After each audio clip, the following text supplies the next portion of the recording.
United Nations. Your Excellency, Honorable Mia Montri, Prime Minister of Barbados and Chairperson of the Caribbean Community.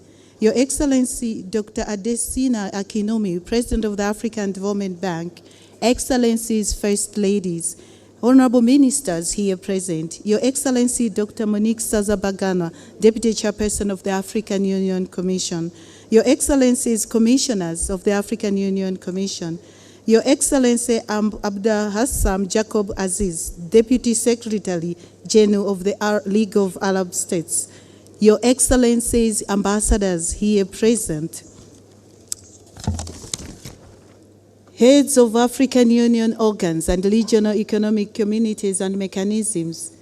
I also recognize the presence of our partners, members of the diplomatic corps, members of the press, and all distinguished delegates. All protocols observed. May I now kindly call the Excellency Chairperson of African Union to call this meeting to order. Your Excellency, you have the floor. Thank you.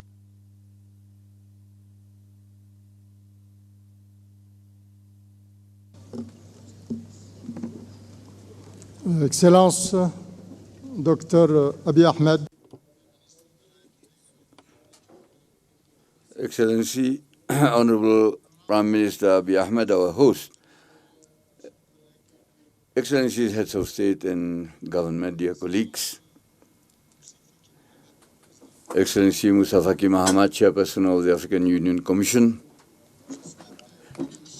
I want to wish you all a warm welcome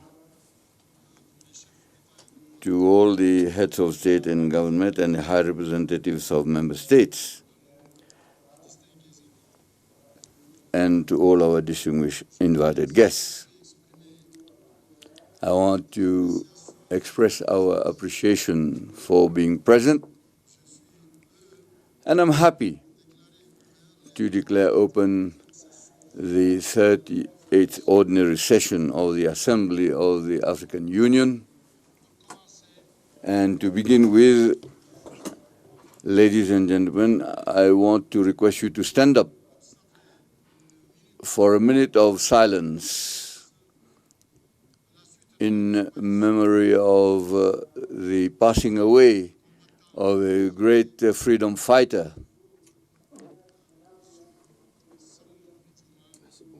President Sam Nujoma, the founding father of Namibia, and I thank you.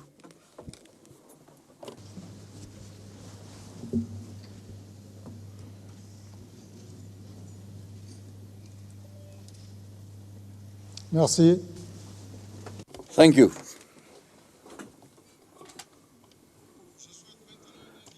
Now I want to call upon the protocol of the African Union to tell us and roll out the opening ceremony. Thank you, Your Excellency. Bismillah ar-Rahman ar-Rahim.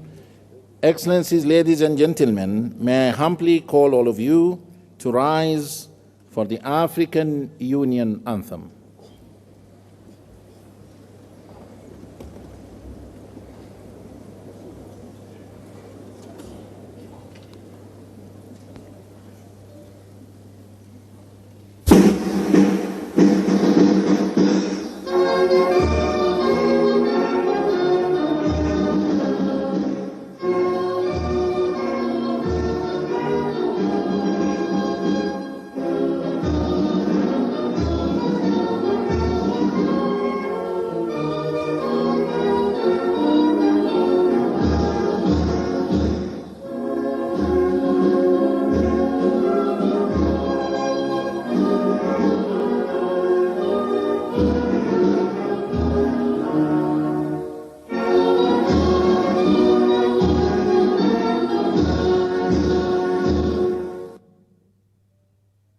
Thank you.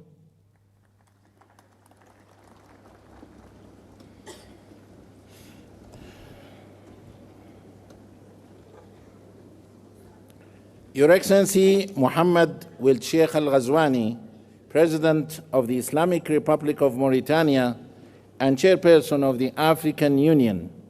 Your Excellency Dr. Abiy Ahmed, Prime Minister of the Federal Democratic Republic of Ethiopia. Your Excellencies, Heads of States and governments of African Union member states. Your Excellency Moussa Faki Mohammed, Chairperson of the African Union Commission. Your Excellency Mr. Mahmoud Abbas Abu Mazin, President of the State of Palestine. Your Excellency Antonio Guterres, Secretary General of the United Nations. Your Excellency Maya Moore Motley, Prime Minister of Barbados.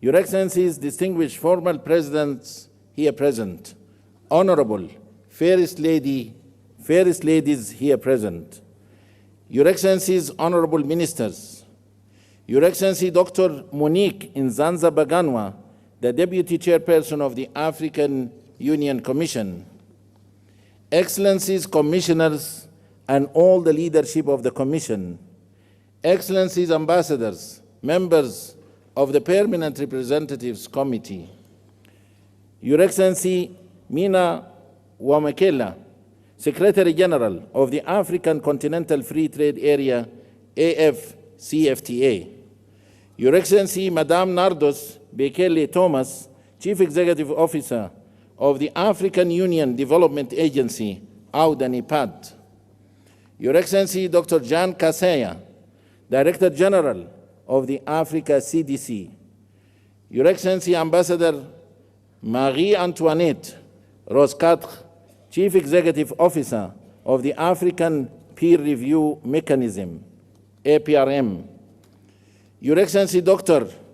Nkosazana Dlamini Zuma, Minister of Cooperative Governance and Traditional Affairs of the Republic of South Africa, former Chairperson of the African Union Commission, Your Excellencies, heads of United Nations specialized agencies and international organizations here present, سعادة نائب الأمين العام لجامعة الدول العربية, Secretary General of the League of Arab States, Moshikiu Abo, Secretary General of the International Organization of La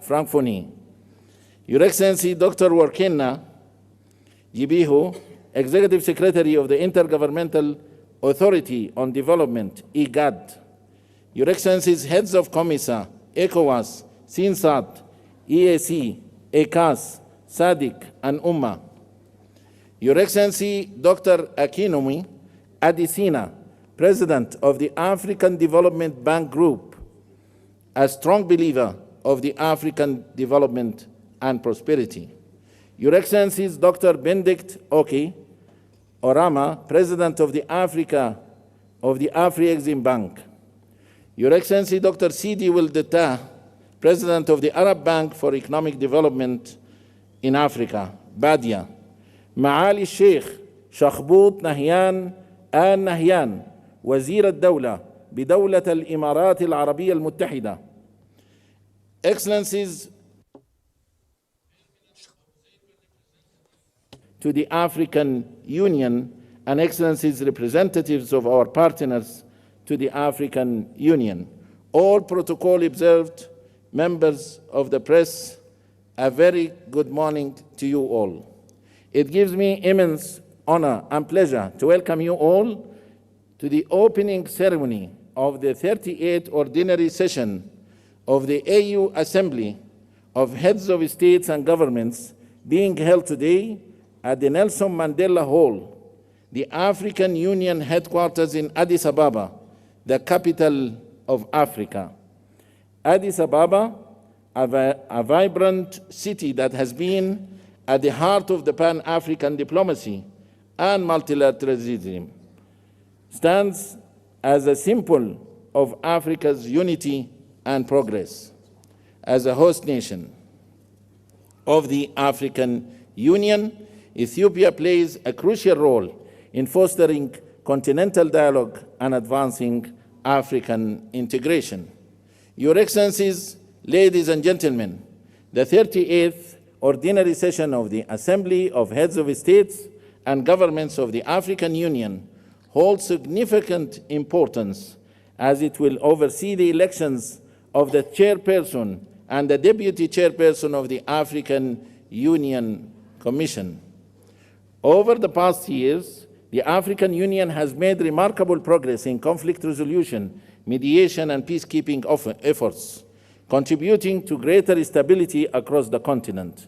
Economic transformation has been further strengthened through the African Continental Free Trade Area and accession to the G20, contributing towards the implementation of Agenda 2063, the Africa we want. Excellencies, ladies and gentlemen, having said so, the program of today's opening ceremony will stand as follows. We will have a statement by His Excellency Dr. Abiy Ahmed, Prime Minister of the Federal Democratic Republic of Ethiopia, followed by a statement by His Excellency Moussa Faki Mohammed, Chairperson of the African Union Commission, following which a statement by His Excellency Antonio Guterres, Secretary General of the United Nations. We shall then have a statement by His Excellency Mahmoud Abbas, President of the State of Palestine.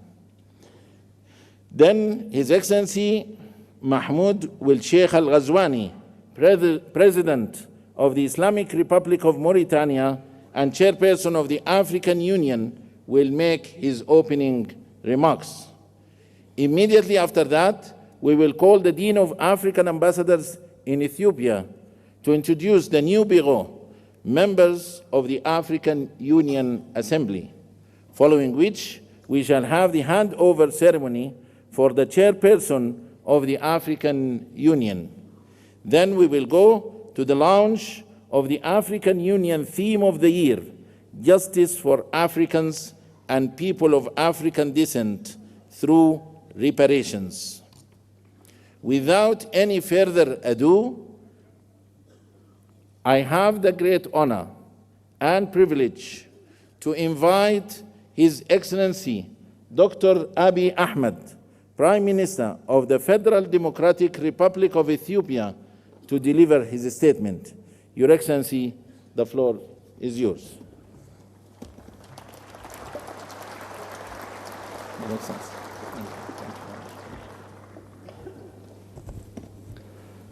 Your Excellency, President Mohammed Ould, outgoing Chairperson of the African Union, Your Excellencies, Heads of State and Government, Your Excellency Moussa Faki Mohammed, outgoing Chairperson of the African Union Commission, Your Excellency Antonio Guterres, Secretary General of the United Nations, distinguished ministers, ambassadors, diplomats, ladies and gentlemen.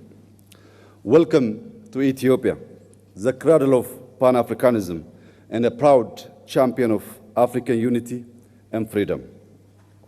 It is an honor to stand before you today as we reflect on the immense potential we hold, not just as individual nations, but as a united and dynamic continent.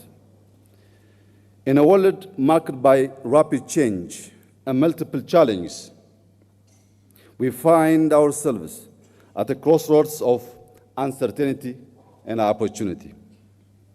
This moment calls upon us to strengthen our collective resolve, embrace resilience, and foster unity across Africa.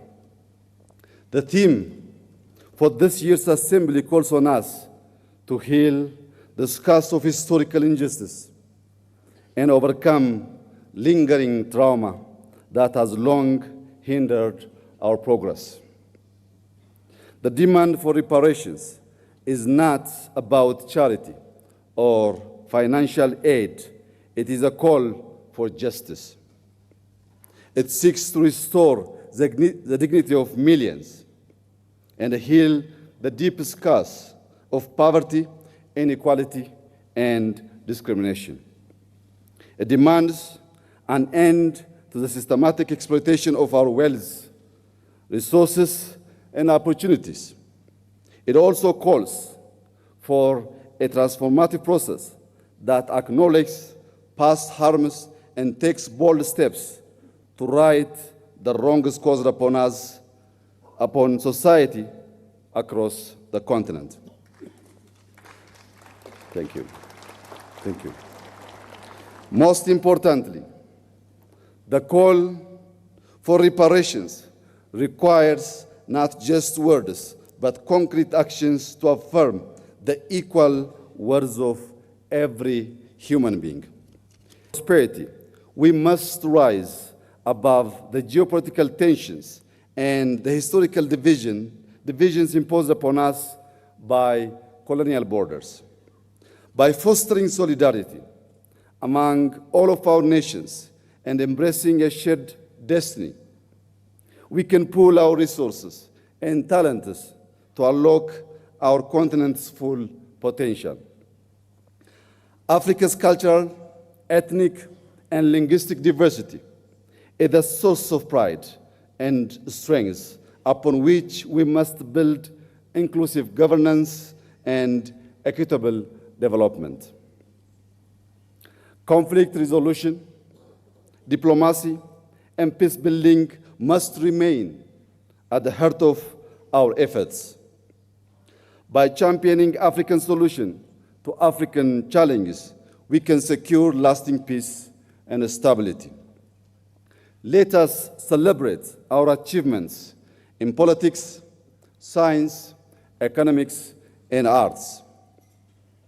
Strategic initiatives such as the African Continental Free Trade Area give us the tools to boost intra-Africa trade, reduce external dependency, and achieve self-reliance. With Africa's large and dynamic use, abundant natural resources, and growing technological innovations, we have all the means to ensure sustainable growth. The rapid advancement of artificial intelligence, particularly generative AI, offers unprecedented opportunities to transform our economies and societies. By collaborating in AI, fintech, renewable energy, and mobile technology, we can address shared challenges such as climate change, infrastructure gaps, and public health crisis. Africa's rich and diverse data sets are essential for training robust and inclusive AI models. This highlights the importance of African representation advancements. It's essential to protect our data sovereignty, prevent digital exploitation, and develop homegrown AI solutions that reflect African values and contexts. As our data sets grow, so must our capacity to harness them for local and global good. When used responsibly, AI can be a powerful tool in conflict prevention, transparent governance, and inclusive development. Africa must actively participate in the global technology race to ensure we are competitive players in the evolving digital landscape, while also ensuring we benefit equitably from this technological revolution. Furthermore, Africa's voice on global issues must grow stronger, ensuring that we have a say in shaping governance frameworks, empowering grassroots movements, youth networks, and educational programs focused on digital literacy and technological innovation. We can inspire the next generation. This will ensure Africa stands not just as a beneficiary of a global advancement, but as a key contributor in shaping the future of humanity. Excellencies, the opportunities before us are immense.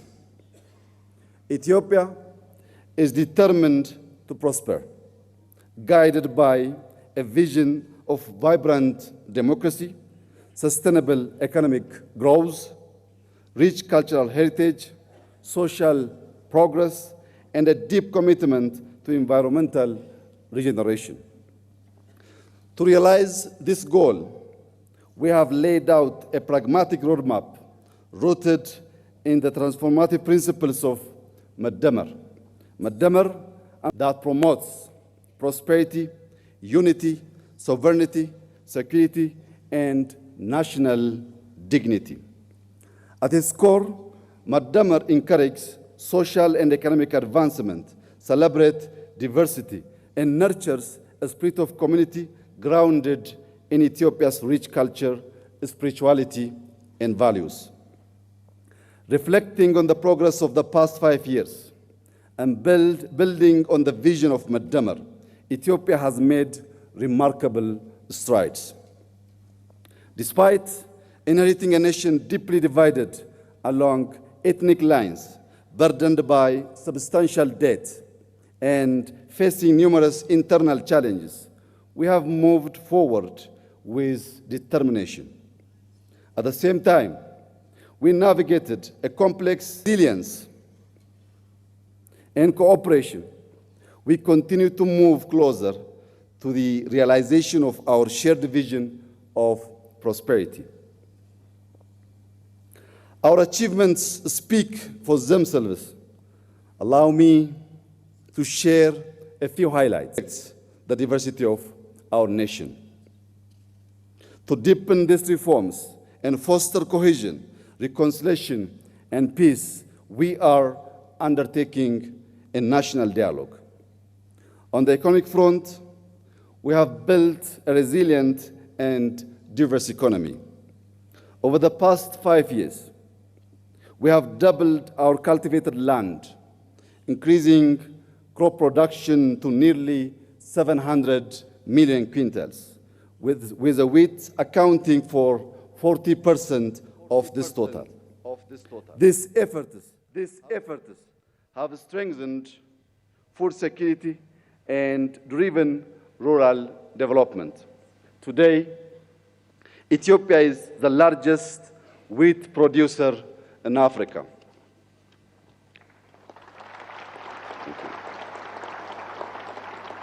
Thank you. Through collective efforts, we have reduced external debt by over 50%, double both GDP and GDP per capita, and tripled government revenue in 5 years, with an 8.1% growth reported in the most recent fiscal year. Across the country, our major cities are evolving into dynamic, culturally rich, and sustainable hubs. In education, we have established 40,000 kindergartens and primary schools to boost early childhood education. Additionally, we have launched a program to train 5 million coders to strengthen our digital economy. Furthermore, we strive to honor our heritage by restoring national sites, developing tourist destinations, our nation's treasures. These accomplishments reflect the unwavering spirit and resilience of the Ethiopian people and underscore our firm commitment to advancing Ethiopia's future. With its focus on unity, cooperation, innovation, and shared progress, Madamar can serve as a guiding framework for our Pan-African agenda. By embracing its principles, we can forge a path toward a more just, equitable, and prosperous future for all Africans. Excellencies, ladies and gentlemen, let us march forward with determination, harnessing the limitless potential of our continent and its people. The time is now to claim our future, build a legacy of equality and prosperity, and secure dignity for all. Let us be the generation that unites the continent and our diaspora in a shared vision of justice, prosperity, and peace. To conclude, I thank our outgoing chairperson, President Mohammed Ould, for his leadership and representing our organization on the global stage. Allow me to also warmly congratulate our newly chairperson, President João Lourenço, and wish him success during his tenure. I would also like to take a moment to express my heartfelt gratitude to His Excellency Moussa Faki Mohammed for his exemplary leadership as chairperson of the African Union Commission over the past 8 years.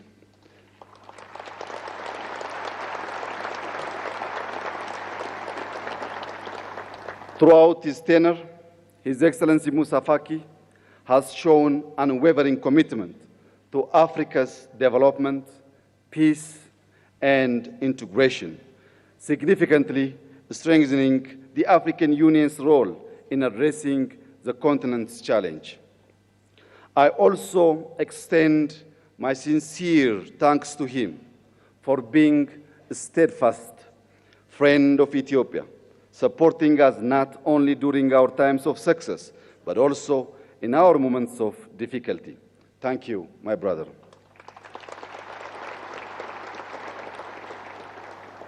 As we bid farewell to His Excellency Moussa Faki, it is with great pleasure that I extend a warm welcome to our incoming chairperson of the African Union Commission here in Ethiopia. I am confident that under his leadership, we will continue to make great strides toward achieving our collective goals. I wish him every success during his mandate. Thank you for your attention, and I wish us all a fruitful summit. God bless Ethiopia. God bless Africa. I thank you.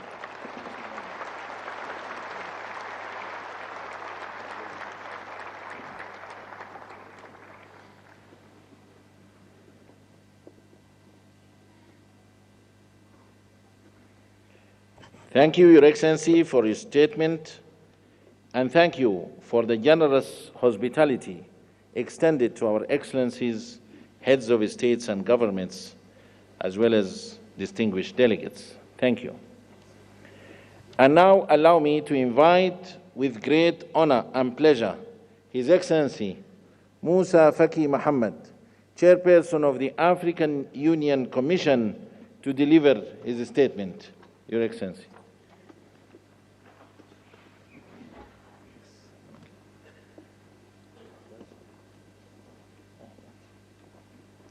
Excellence, Monsieur Mohammed. Mr. Mohammed Sheikh Dal Ghazwani, President of the Islamic Republic of Mauritania, current Chairman of the African Union,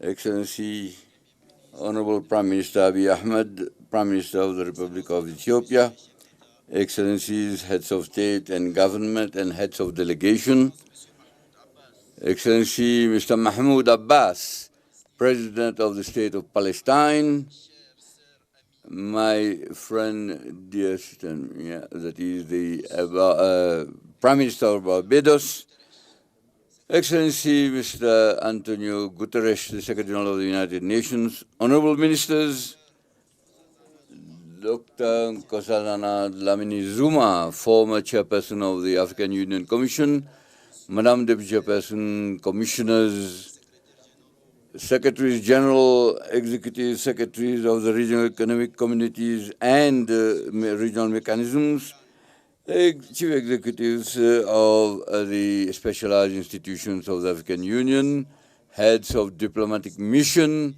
invited guests, ladies and gentlemen.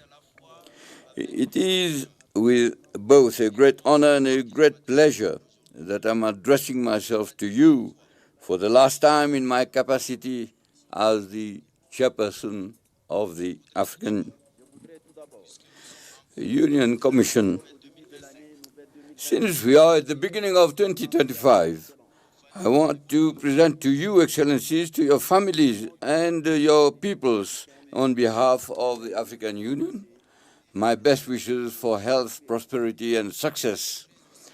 I would like also to express my sincere gratitude to the chairman with whom I have worked successively over the past 8 years. I'm here referring in the order of their chairmanship: Alpha Conde, Paul Kagame, Abdel Fattah al-Sisi, Cyril Ramaphosa, Antoine Felix Tshisekedi, Macky Sall, Azali Assoumani, and Mohammed Ould Sheikh al-Ghazouani. At this moment of remembrance, I cannot forget President Idriss Déby Itno. May his soul rest in peace, who, as a convinced Pan-Africanist, had the initiative presenting my candidature to head the Commission, and who invested himself unstintingly for such a destiny for me. His tragic death was my most atrocious pain of these 2 terms. Excellencies, ladies and gentlemen, 8 years have elapsed since my election at the end of January 2017 as chairperson of the African Union Commission. At this moment, loaded with history, meanings, and symbols, I would like to fulfill the moral duty of presenting to you the broad outlines of the outcome of these 2 terms.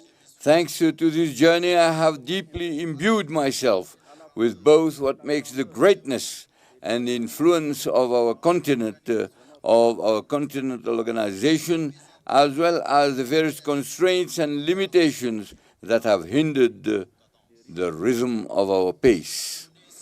I have crisscrossed this beautiful and fantastic continent.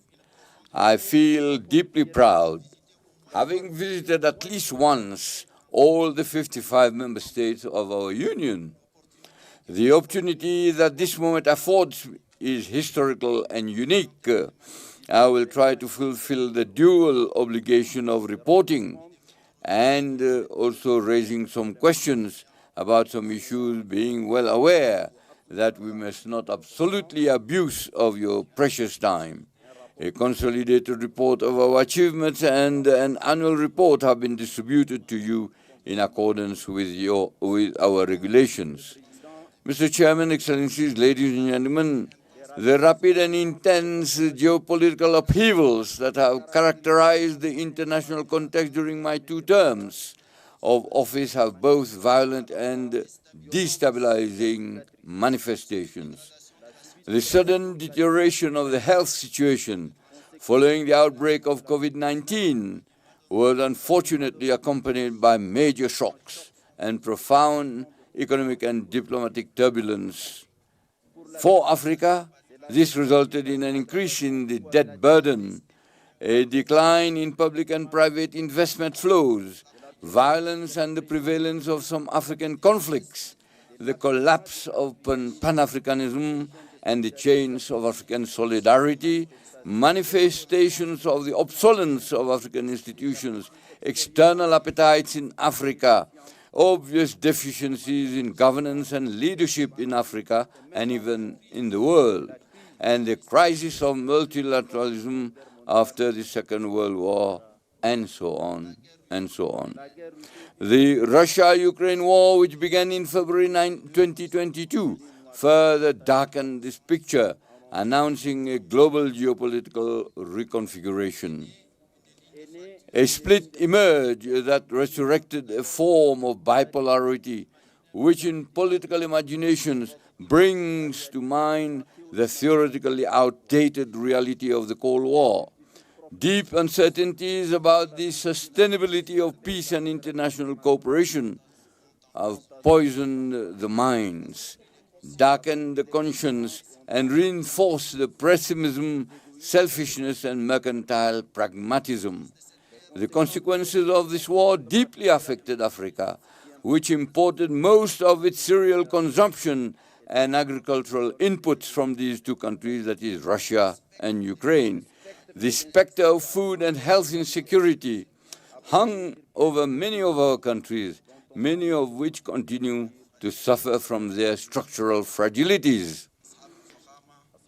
Excellency, Mr. Chairman, heads of state and government, ladies and gentlemen, in the Middle East, the brotherly people of Palestine suffered and continues to suffer one of the worst injustices in the history of mankind, the horrible and unjust war which completely destroyed everything in Gaza and Palestine, particularly in Gaza, to deprive this people of its fundamental rights to independence, peace, existence, and to life,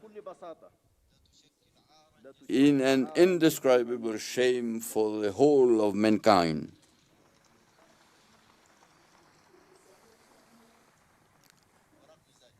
In spite of all this, these valiant Palestinian people remained stoic, and the African Union remained firmly by the side of the Palestinian people. I want to express to our brother, Abu Mazin, Mahmoud Ahmed, our solidarity. This apocalyptic landscape that Palestine, the Gaza Strip, and its population, in particularly after more than a year of war, destroying all forms of life and property, continues to unfold in almost total silence of the powers of the world, except for the call by some for the systematic deportation of Palestinians from their lands. It is really adding insult to injury. This unprecedented tragedy weighs heavily despite the ceasefire and the release of hostages and prisoners facilitated by Qatar, Egypt, and the USA on the universal conscience and deeply questions our humanity.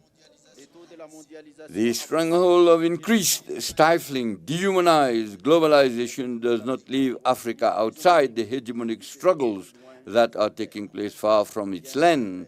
On the contrary, the continent is suffering from the excesses and fragmentations reflected in proximity conflicts, barely veiled support from external powers from the warring parties on the continent, the expansion of terrorism and violent extremism, the continuation of the devastating war in the Sudan, in Eastern Democratic Republic of the Congo, the divisions of Libya, whose reconciliation charter was signed and adopted yesterday, and I would like to congratulate you, President Sassou Nguesso. Tensions of all kinds in the Sahel, in the Lake Chad Basin, in the Gulf of Guinea, in Mozambique, in the Horn of Africa and the Great Lakes region are another part of the unsmoldering string of African crises. The flow of political, economic, environmental refugees and other internally displaced persons is exacerbating the already fragile security, food, and health situation in many member states. It is this seriously degraded global and regional context that we have been facing over the past 8 years of the development of our action. Excellency, Mr. Chairman, Excellencies, heads of state and government, ladies and gentlemen, the institutional reform of our union, which began in 2017, aimed at establishing the optimal condition to guarantee the efficient pursuit of the programs included in our strategic doctrinal guiding compass Agenda 2063 for the purpose of better resistance to the challenges that were identified. In this regard, the reconfiguration of the leadership, a staff performance evaluation process, closer cooperative relationship between the African Union and the regional economic communities and the regional mechanisms enacted by a new protocol, the institutionalization of a coordination summit dedicated to integration, the establishment of the technical groups R10 and N15, responsible to ensuring the quality of human resources recruited and compliance with the golden rules of budgetary, financial, and accounting management principles of the African Union have been the salient features of this reform. And but is without any complacency, we will have a new institutional map of the Union. I'm here stressing three of these organs: the Pan-African Parliament, the Peace and Security Council, and the Permanent Representatives Committee. The overall movement of the reform, with its shadows and lights, confirms its relevance and its necessary progressive nature to be deployed over the long term. It is a requirement for the perpetual adaptation of the structures of our Union to the developments that characterize the world. I would like to thank President Paul Kagame and President William Ruto for their remarkable efforts to move this reform forward. Mr. Chairman, Excellencies, ladies and gentlemen, an assessment of the first 10-year implementation plan of Agenda 26.3, covering the period 2014 to 2023, reveals the sectoral progress made in our march towards building the Africa that we want. It is crucial to learn the real lesson and make the appropriate subsequent adjustments. In the field of health, it is a holistic approach translated on the ground into actions crowned with success. With the outbreak of the COVID-19 pandemic, Africa CDC established itself as the most effective instrument in the fight of all diseases. The worrying issue of health financing continues to be a source of concern for us. Two mechanisms for financing universal health coverage and combating malnutrition on the continent have been designed. Thanks to the African Veterinary Vaccine Center, PANVAC, whose new vaccine production laboratory was inaugurated in February 2024, significant progress has been made in the areas of livestock, animal health, and socio-economic development. The African Medicines Agency, AMA, has begun setting up its headquarters in Kigali and its activities on the launching pad. The traditional medicine has benefited from the development of two 10-year plans of action, the last one running from 2025 to 2035. The field of education has been driven by the desire to design a new educational system according to the requirements of a world where the major challenge has now become competition around scientific and technological innovation, and now by artificial intelligence. It is in line with this spirit that diverse and complementary strategies have been developed, notably during the Nouakchott conference in 2024, initiated by the current chairman, Mauritania, in cooperation with the African Union Commission and other partners, including UNICEF and UNESCO in particular. The centrality of gender and youth issues have been affirmed. The special envoys for women and youth have established themselves well in the institutional universe of the leadership of the organization. Throughout the 8 years of these two terms, many other crucial areas engaged the attention they deserved due to their importance for the socio-economic development of Africa. Whether it is our vision on mining issues, the comprehensive agriculture program and the blue economy, the development of infrastructure and energy, climate change with adaptation and climate resilience of the continent, regional integration through the implementation of the African Continental Free Trade Area, the effective operationalization of the Peace Fund, which has exceeded the set target of $400 million, the treatment of humanitarian crisis of which Africa is the epicenter, with the establishment of the African Humanitarian Agency, the strengthening of the visibility of the African Union through our partnership with the United Nations, all have been at the center of our collective endeavor. I would like to seize this opportunity to pay special tribute to a major architect of this partnership. I'm here referring to Antonio Guterres, a great friend of Africa. Thank you, Antonio. The membership of the African Union, the G20, and the BRICS, of which several African countries are members, have crowned this visibility. On all these issues, the specialized structure of the African Union and the member states have carried out in-depth discussions and outlined clear prospects for some and given concrete form to many others. Mr. Chairman, Excellencies, ladies and gentlemen, a few months ago I sent to Your Excellencies a letter relating to some urgent issues at the heart of the future of our Union and its capacity to attain as best as possible our objectives. I'm here thinking first of the Peace and Security Council, which I mentioned earlier on, and its role should be carried out on the basis of texts that govern its function, its operation, from which it draws the strength and legitimacy to design, supervise the pressing issues of our collective security and impose, if necessary, the required sanctions. It is very regrettable that its decisions are sometimes contrary to our own principles, and when they are not, often remain dead letters. The decision of this central continental organ cannot be considered in a casual manner, nor by bias the concept and practice of its regional economic communities in the name of the hackneyed principle of subsidiarity interpreted in a self-interest and partisan manner. The mentioning of the PSC brings forth the issue of unconstitutional changes of government. In this regard, I mention in the said letter that we have only two options henceforth: either abandon the principles that currently govern this issue or apply them seriously. Notwithstanding the fact that we can revise them, adapt them to the new realities, I think for our own credibility, we should continue to establish these principles like a litany while trampling on them and accepting their flagrant and constant violation.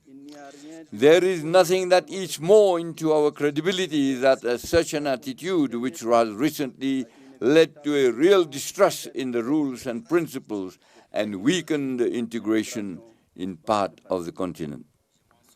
I'm here mentioning the persistent and paralyzing slump of our unbearable division in terms of representation in relation to our so-called strategic partnerships. I drew attention, and I draw again attention here, to choose one of the two options that are presented to us and which I presented in clear terms in my letter. I had also mentioned the recurring issue of the financing of our organization, which paradoxically contrasts with the continuing trends of multiplication of organs without any concern for how to finance them. An independent organization and guardian of our freedom and sovereignty cannot be built with the finances and resources by others. I had also raised the depriving reduction of the initiatives of the chairperson of the African Union Commission and called for its harmonization with the legal and customary obligations that are now imposed on him. In short, the sense of my correspondence is very simple and maybe brutal. It is the question of placing our organization worthily or not before a terrible combination of factors of complexity. These are all the problems that you are facing today that I wanted to raise very modestly in my letter. Are we finally going to open our eyes to the fate of our organization, or are we continue to let it lament and moan? Excellency, Mr. Chairman, Excellencies, ladies and gentlemen, it is a commonplace truth today to affirm that the concepts and legal instruments serving as a framework of analyzing the dynamics of contemporary international politics are outdated. They have lost their both structuring and explanatory virtue of current global phenomena. Such an observation explains why the debates today focus on the modalities for the advent of a new global economic and political governance. Africa cannot remain silent and inactivity. It must imperatively throw itself into the battle to carve out its own place in the configuration currently being designed. It is not easy. It will require ingenuity, creativity, method, and courage. More generally, This will require real redemption for an awakening of the consciousness and conscience of the soul of Pan-Africanism, that of our awareness of our Africanity, that of the pride of our Africanity, that of the commitment to our Africanity, that of the rejection of our depersonalization and our nihilistic servility of our identity and our being.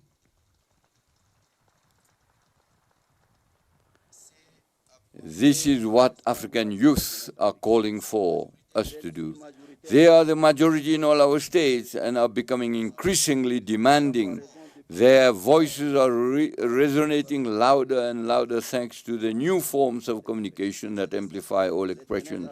African youth are constantly challenging us and putting us on trial for being out of step with their aspirations, which are that of an Africa that is open to itself, united, sovereign in its policies and choices, standing and interdependent.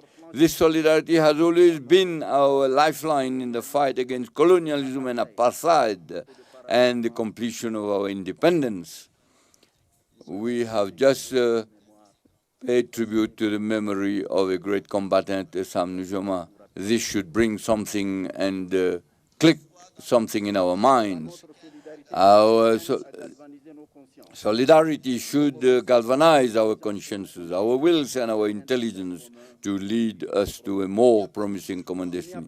There are no other new path for our future than to listen and to give substance to the aspirations of our youth, our fellow citizens and our diaspora. Mr. Chairman, Excellencies, ladies and gentlemen, I am leaving my office definitively in a few days. I confess that I feel overwhelmed by a sweet feeling of freedom that allows me to say a few words from the bottom of my heart.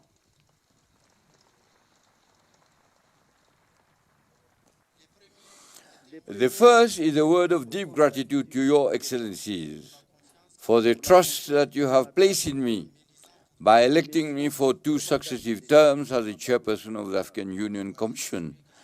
You must rest assured that I have measured and I continue to measure all the dimensions of this trust and the heavy weight of subsequent gratitude and acknowledgement. The second word concerns the other one and me. In the other one, I'm thinking of our partners, especially those who have offered a sincere friendship and mutually beneficial cooperation. I want to thank them all and express our gratitude. I am also thinking of you present here, those who have left us also for different reasons. You have realized good and great things, and above all, as far as possible, respected a certain ethic and a line of conduct that we have believed to be consistent with our principles. Please accept my full gratitude. The members of the African Union Commission are the men and women that have worked very often in the shadows with diligence, dedication, discipline, and talent. I would like to pay tribute to them, the tribute that they deserve. The third word relates to my own limitations. I wanted so much to do quickly and better during the 2 terms that you entrusted to me. I know that I have not done everything. Perhaps I underestimated the burden of the task and the weight of the constraints. I know that I may have made mistakes. I should not say perhaps, but I should say certainly I've made mistakes. Maybe here and there I have weakened and made mistakes and missed opportunities to do better. I would like to apologize and ask forgiveness if my shortcomings have caused any individual or collective harm.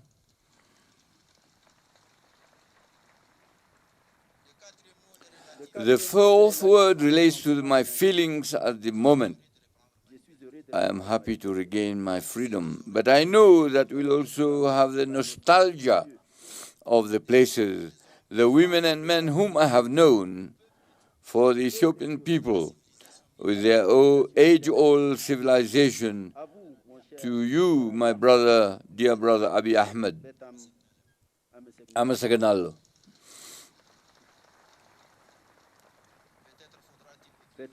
Maybe we'll have time to write the history of all this tangle of feelings and sensations. Finally, my fifth word is that of my oath to continue to think of Africa, to serve Africa, to dream for its youth for whom we have not done enough and for whom we must do a lot, because after all, it is they who count today and more so tomorrow. A final word to you, Mr. President, Chairperson, and Mr. President, dear brother Sheikh Al-Ghazwani, to tell you how much I appreciated your close relation throughout your mandate. You have been a master of wisdom, civic-mindedness, and loftiness, inspiring in all respects.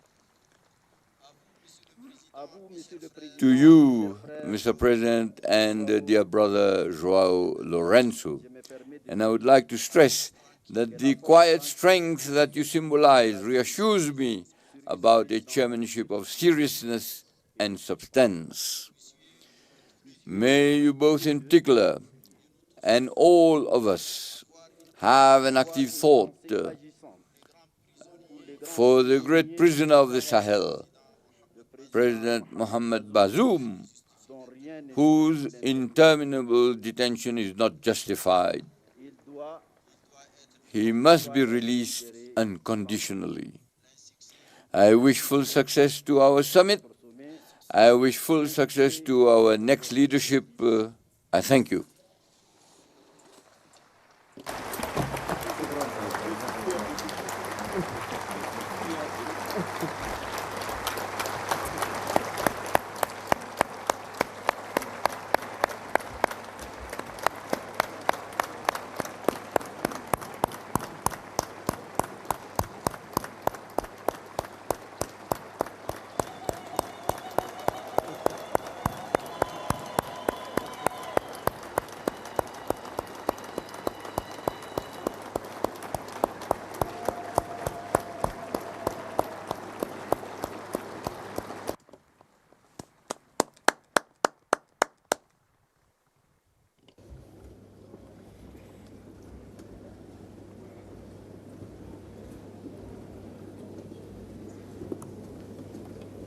Thank you, Your Excellency. Thank you for your statement.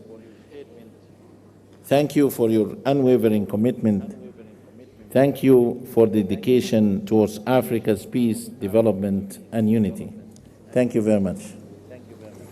I will now have the honor to invite His Excellency Antonio Guterres, Secretary General of the United Nations, to deliver his statement. Your Excellency.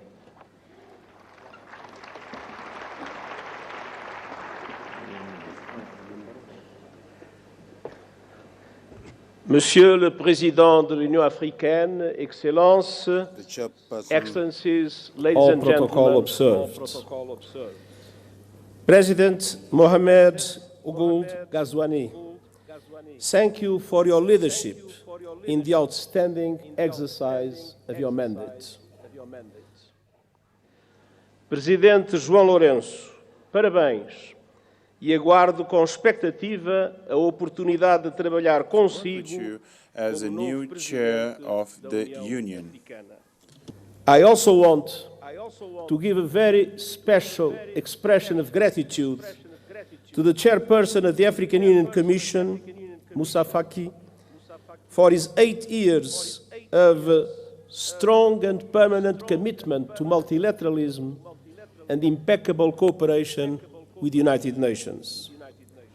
Cher Moussa,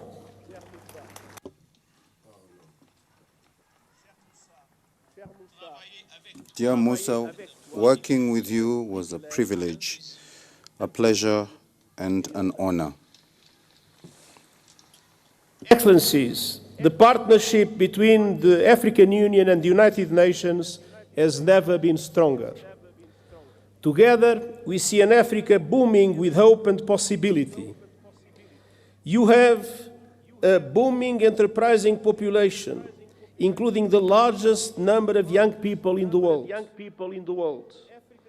The African continental free trade is poised to turbocharge the region's economy, and calls to address the legacies of colonialism and slavery are growing louder, as reflected in your theme this year, and as reflected in the leadership of so many passionate voices for the liberation of Africa, such as the great Dr. Sam Nujoma of Namibia, whose life we celebrate and whose loss we mourn.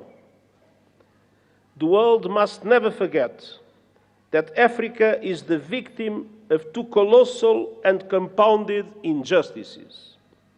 First, the profound impact of colonialism and the transatlantic slave trade.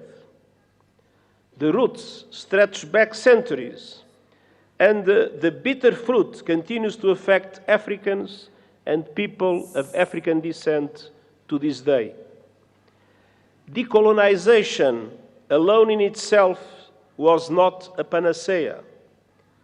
Political independence did not free countries from structures based on exploitation and decades of economic, social, and institutional underinvestment. It is high time for reparatory justice frameworks to be put in place. Second, Africa was under colonial domination when today's multilateral system was created, and that injustice endures. Look no further than the United Nations Security Council. There is no excuse that Africa still lacks permanent representation in the 21st century. I will keep working with the African Union and all member states to ensure the representation Africa needs and the justice you deserve, including with 2 permanent members of the Security Council. And we will keep pressing together for an international financial architecture that is no longer outdated, dysfunctional, and unfair. Correcting age-old injustices is essential to address here and now challenges. And the good news is that we have many of the solutions we need. Last year, you helped drive that effort at the United Nations with the Pact for the Future. And I thank Africa for its support that was vital to approve the Pact. Our task now is to make those commitments a reality. South Africa's G20 chairmanship could not come at a better time. Let me point to 4 areas for action. First, we must push for peace, security, and alleviating appalling levels of human suffering. Sudan is being torn apart before our eyes and is now home to the world's largest displacement crisis and famine. As we near the holy months of Ramadan, it is time for an immediate cessation of hostilities. And the international community must come together to stop the flow of weapons and the bankrolling of bloodshed. In the Democratic Republic of the Congolese people have been suffering yet again from a brutal cycle of violence. And the fighting that is raging in South Kivu as a result of the continuation of the M23 offensive threatens to push the entire region over the precipice. Regional escalation must be avoided at all costs. There is no military solution. The deadlock must end, the dialogue must begin, and the sovereignty and territorial integrity of the DRC must be respected. The conclusions of the recent joint EAC-SADC summit offer a way forward, with a renewed call for an immediate ceasefire and new momentum for regional efforts based on the Luanda and Nairobi processes. Now is the time for swift implementation. And you can count on the continued support of the United Nations, including MONUSCO. In the Sahel, the clear and present threat of terrorism is undermining peace, security, and sustainable development. And in Somalia, we are urging predictable funding for the African Union support and stabilization mission, and I hope that our voice will be heard by the Security Council. And as we gather here in Africa, I know all our minds are also very much on Gaza. A resumption of hostilities must be avoided at all costs. The Palestinian people have suffered too much. I welcome efforts by the parties to abide by the ceasefire agreement and urge action for a permanent ceasefire and the release of all hostages. Peace is possible in the Middle East, and that starts with tangible, irreversible, and permanent progress towards the two-state solution, Israel and Palestine, living side by side in peace and security. Excellencies, on all fronts, we stand shoulder to shoulder with the African Union to advance security, stability, human rights, and rule of law. Excellencies, second, we must keep working together to deliver the AU 2063 agenda and the 2030 agenda for sustainable development and drive action on finance. African countries pay up to 8 times more to borrow than developed countries, and 20 are in or at risk of debt distress. The Pact for the Future supports an international financial architecture reform to reflect today's economy, ensuring fair representation and urging effective action on debt relief. And I will stand with Africa as a matter of justice and to right the historic wrongs. Excellencies, third, the climate crisis. Climate disasters are tearing across Africa, destroying lives, upending livelihoods, devastating economies, and inflaming conflict. At the same time, the renewables revolution is unstoppable, and Africa is poised to become a global clean energy powerhouse. Yet, today, Africa receives just 2% of global renewables investment. Realizing Africa's potential requires access to affordable finance, including by implementing the COP29 finance decision fully and on time, and supporting development of a roadmap to realize $1.3 trillion a year. Excellencies, Africa has contributed little to the climate crisis, yet is paying the price with record droughts, floods, and heat. Climate justice requires a massive investment in adaptation, with the international community bearing an enormous responsibility. Developed countries must double adaptation finance, and countries must significantly boost the Loss and Damage Fund. Allow me a note. When the Loss and Damage Fund was created, the pledging conference that took place has allowed for an amount that is equivalent at the highest contract for a basketball player in the United States. It is absolutely necessary to make the Loss and Damage Fund an effective instrument to support developing countries in adaptation. And we also need justice when it comes to your abundant critical minerals.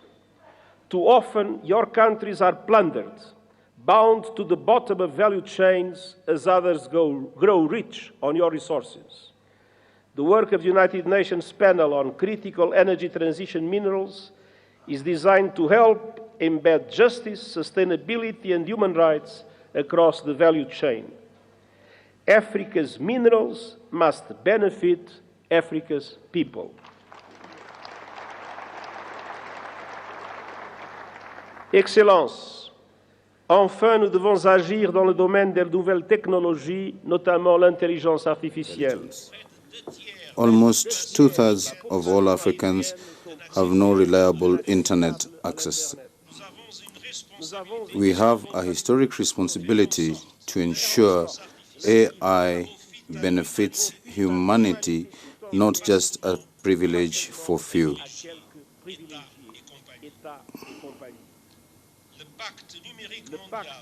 The Global Digital Pact shares the ambitions of the African Digital Compact: universal connectivity, capacity building, and responsible AI governance. I will share a model on capacity building so as to assist the Global South to use AI for the common good. Together, let's ensure these commitments are honored. Excellencies, the United Nations and the African Union stand united in our determination to deliver justice for your continent, leaving no one behind. We have much to build upon, so together, let's make commitments reality. And once again, let me say something in my mother tongue and say with one voice, Viva Africa.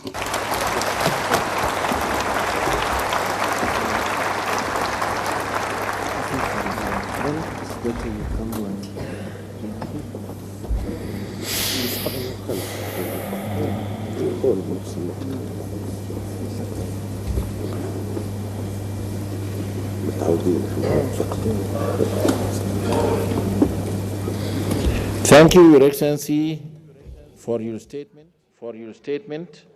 We highly appreciate your leadership in strengthening the African Union United Nations partnership. Thank you. السيدات والسادة أصحاب الفخامة والمعالي يسعدني ويشرفني To welcome today His Excellency President Mahmoud Abbas Abu Mazen, President of the State of Palestine. You have the floor, Excellency.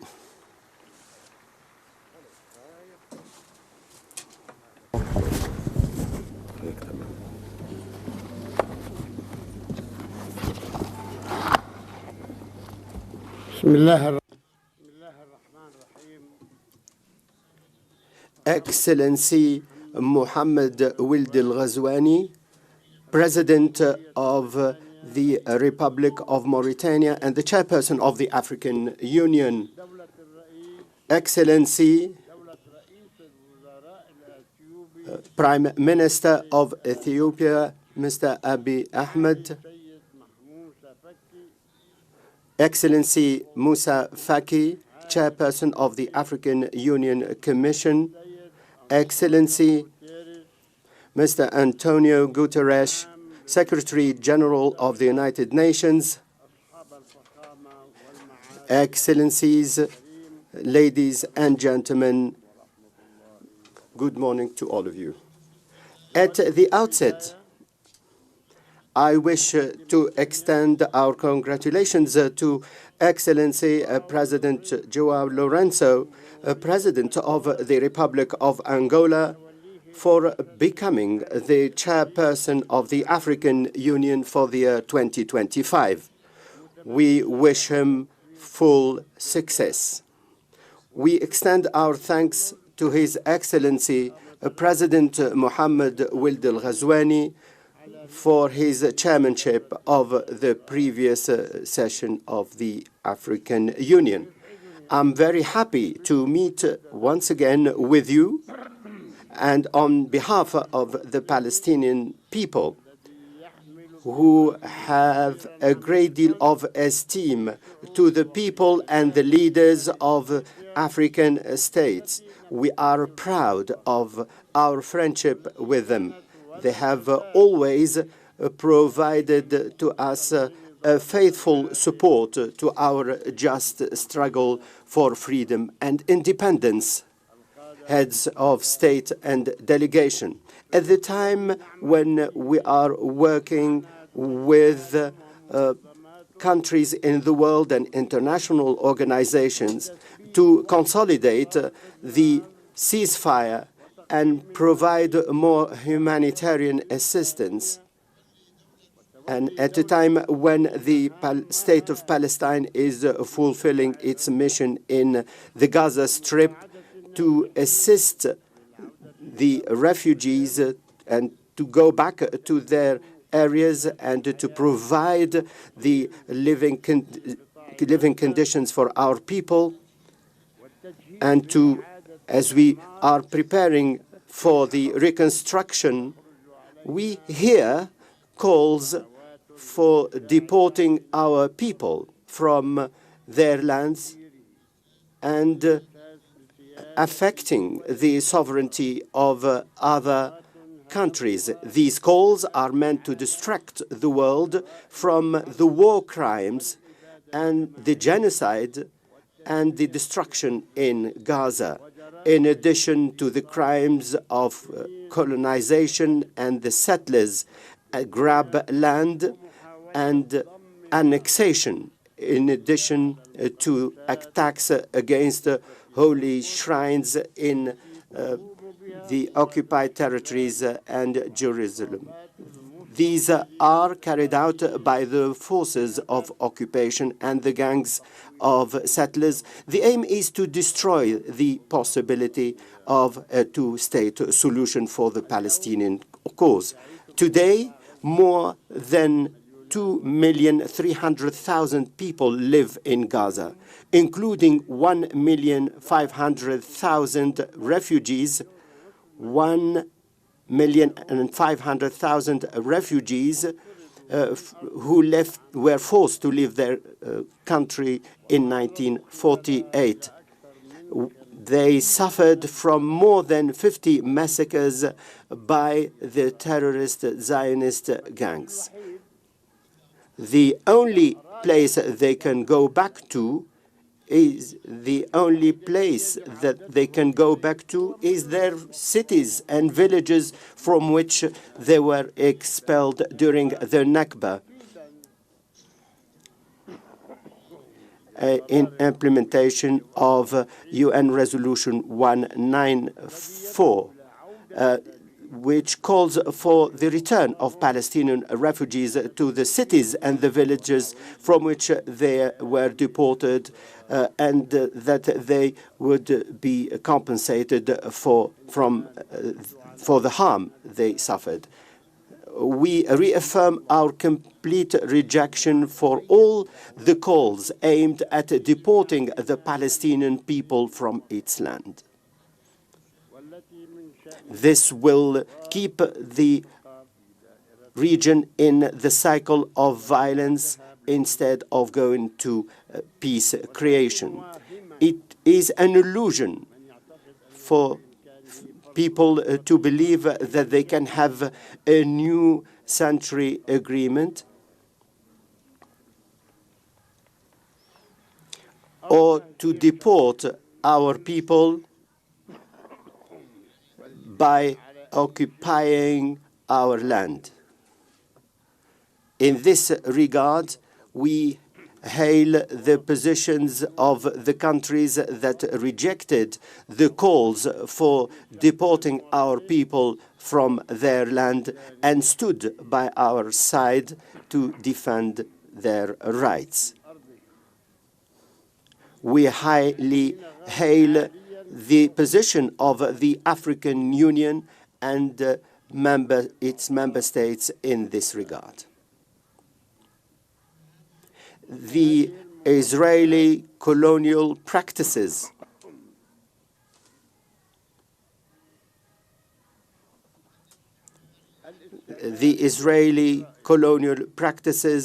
mean that we need to have an urgent action by the international community and the Security Council before the forces of radicalism disseminate to kill the two-state solution.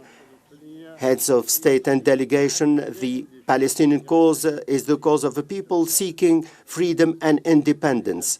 Our commitment to international legality and the signed agreements, including the implementation of the vision based on a two-state solution, mean that we need to end the Israeli occupation that occupies with military power the land of the state of Palestine and its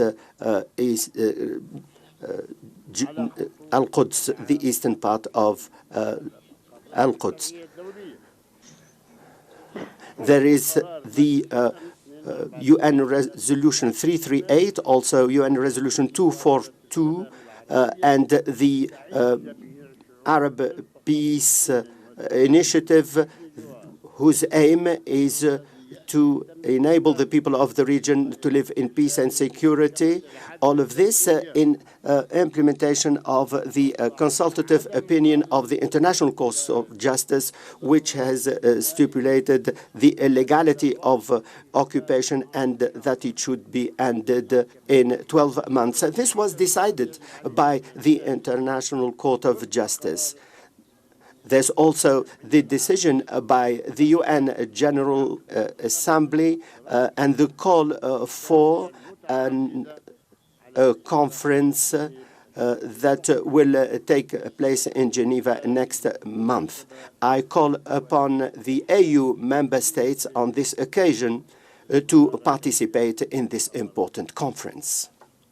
Heads of government and delegation, the achievement of peace and security requires from all of us to effectively participate in the global alliance to implement the two-state solution and to support the International Conference for Peace that will take place in the United Nations by the middle of next June. Under the dual chairmanship of the Kingdom of Saudi Arabia and France. This will be an opportunity to mobilize international resources for the international recognition of the State of Palestine and to obtain our full membership in the United Nations. We have not been able to achieve this because of the vetoes of the United States. Our aim is to implement the two-state solution based on international legality. The holding of the AU summit and the theme of justice through compensation reflects your authentic commitment to justice as a universal human value. It is a commitment whose echoes are seen in your continuous support to the Palestinian people who are still suffering from the last form of colonization in the world. We are the only ones living under colonization. You lived under this colonization, but you were liberated. Finally, we reiterate our thanks to the African Union and the member states for their continued support to the struggle of the Palestinian people to cherish their freedom and independence. And we wish your summit full success and more prosperity for the African people and their free peoples. Thank you very much for your attention.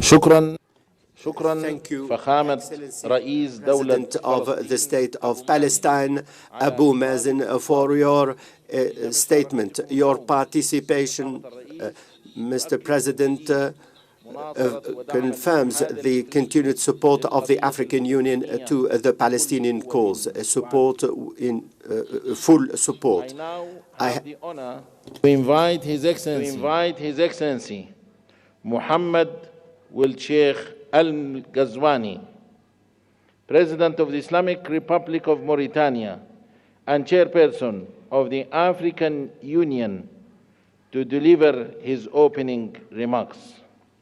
Excellency.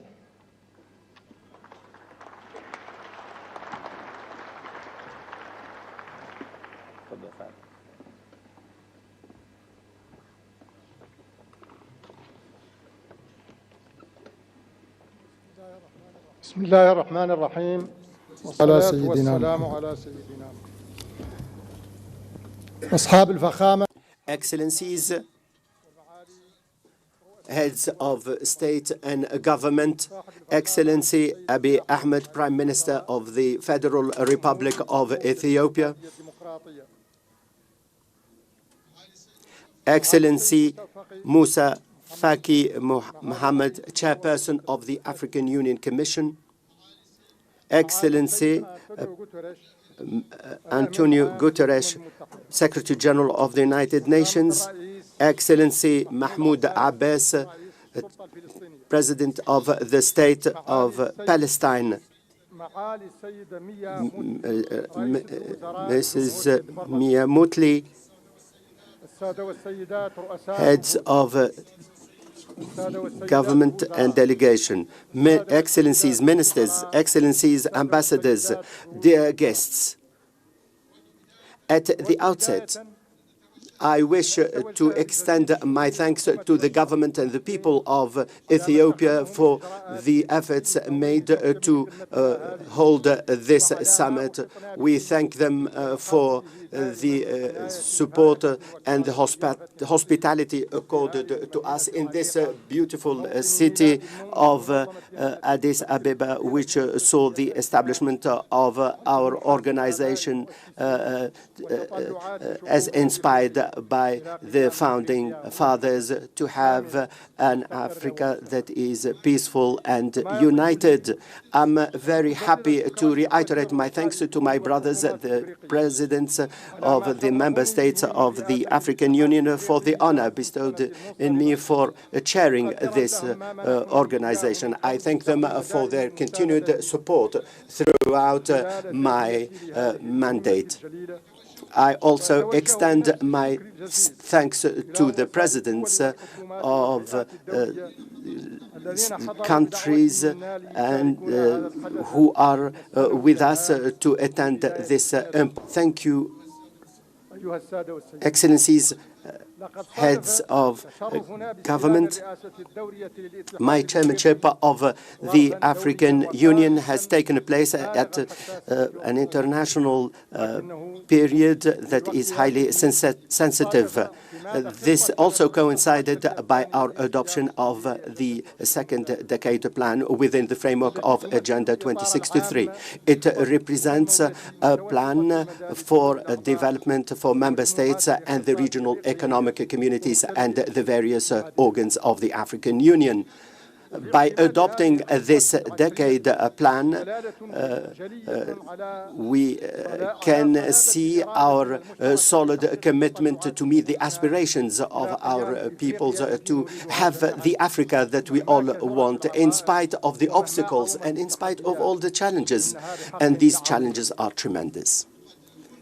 When I became the chairperson of the African Union, I was fully aware of the volume of the commitment and the responsibility. Today, our world is witnessing various crises. These crises where we have more areas of conflict, and tensions have jeopardized relations between countries.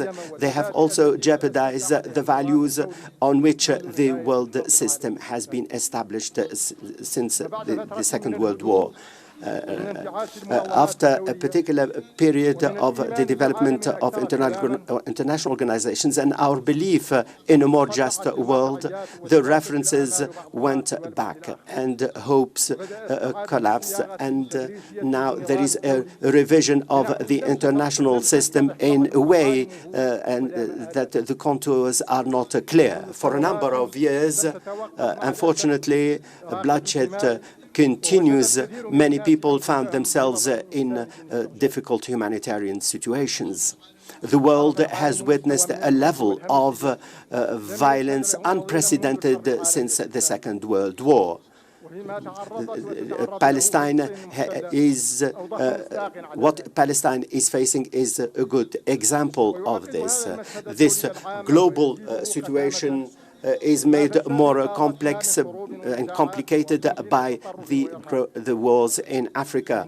These crises, global and continental, have had a negative impact on the efforts of development in our continent, where there are tremendous challenges such as poverty, unemployment, and the weakness of health systems and the weak economic structures, in addition to the impact of climate change, the dissemination of terrorism. All of this is having an impact on peace and security. It is destroying the social fabric of our communities.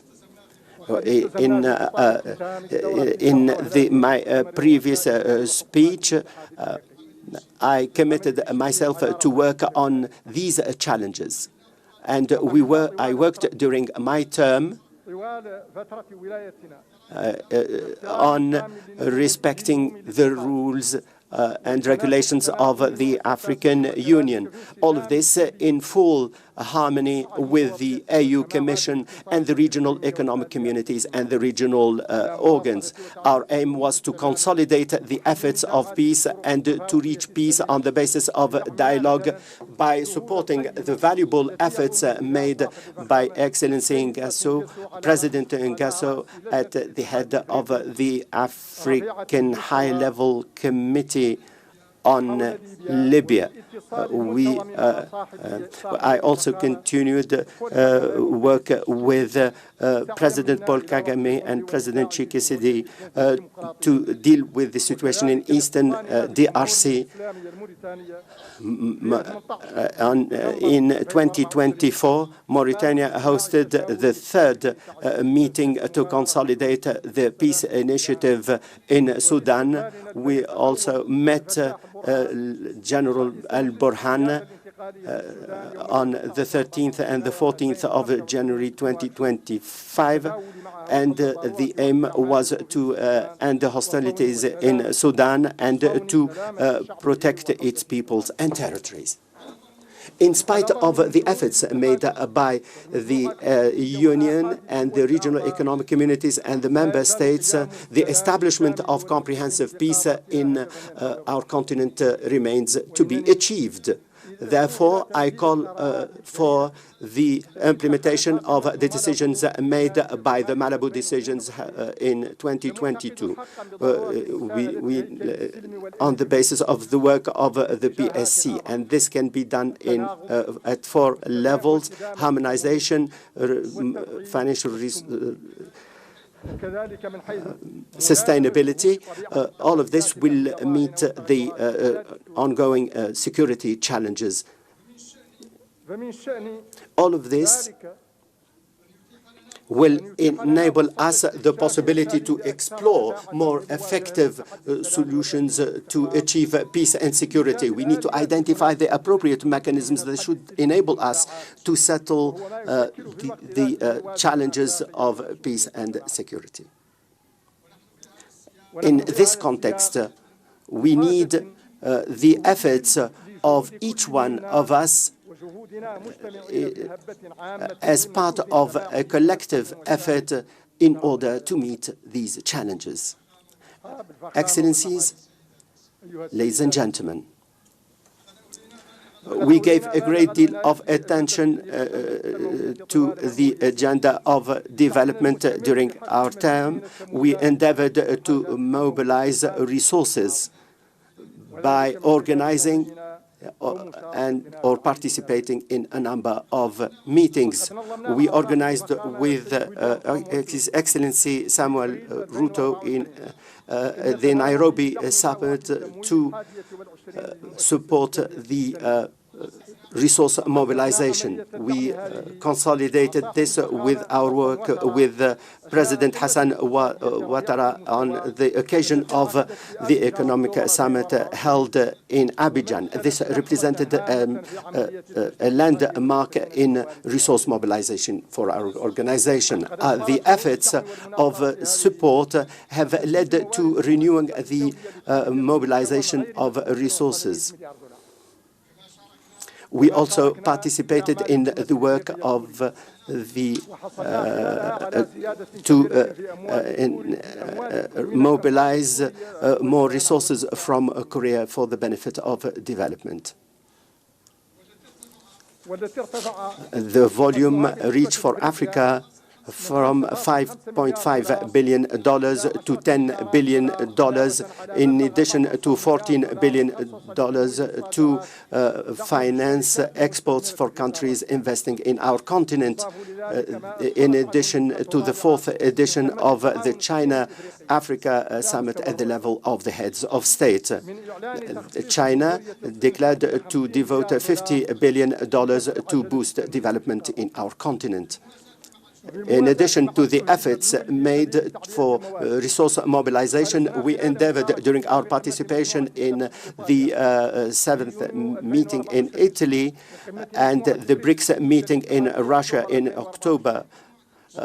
Also in our meeting in Brazil in November 24, in addition to other events, we endeavored to solve the problem of debt by promoting development. We also called for the review of the support and we called for establishing a new charter for financing development that would be more flexible and sustainable and would lead to the mobilization of resources that are commensurate with development. We also called for a better implementation of plans by the multi-party financial organizations for the benefit of development and to implement our international agenda. In addition to resource mobilization, in order to promote development, we endeavored to turn our resources into an effective and sustainable development that can meet the faced challenges. These challenges have been worsened by the various crises.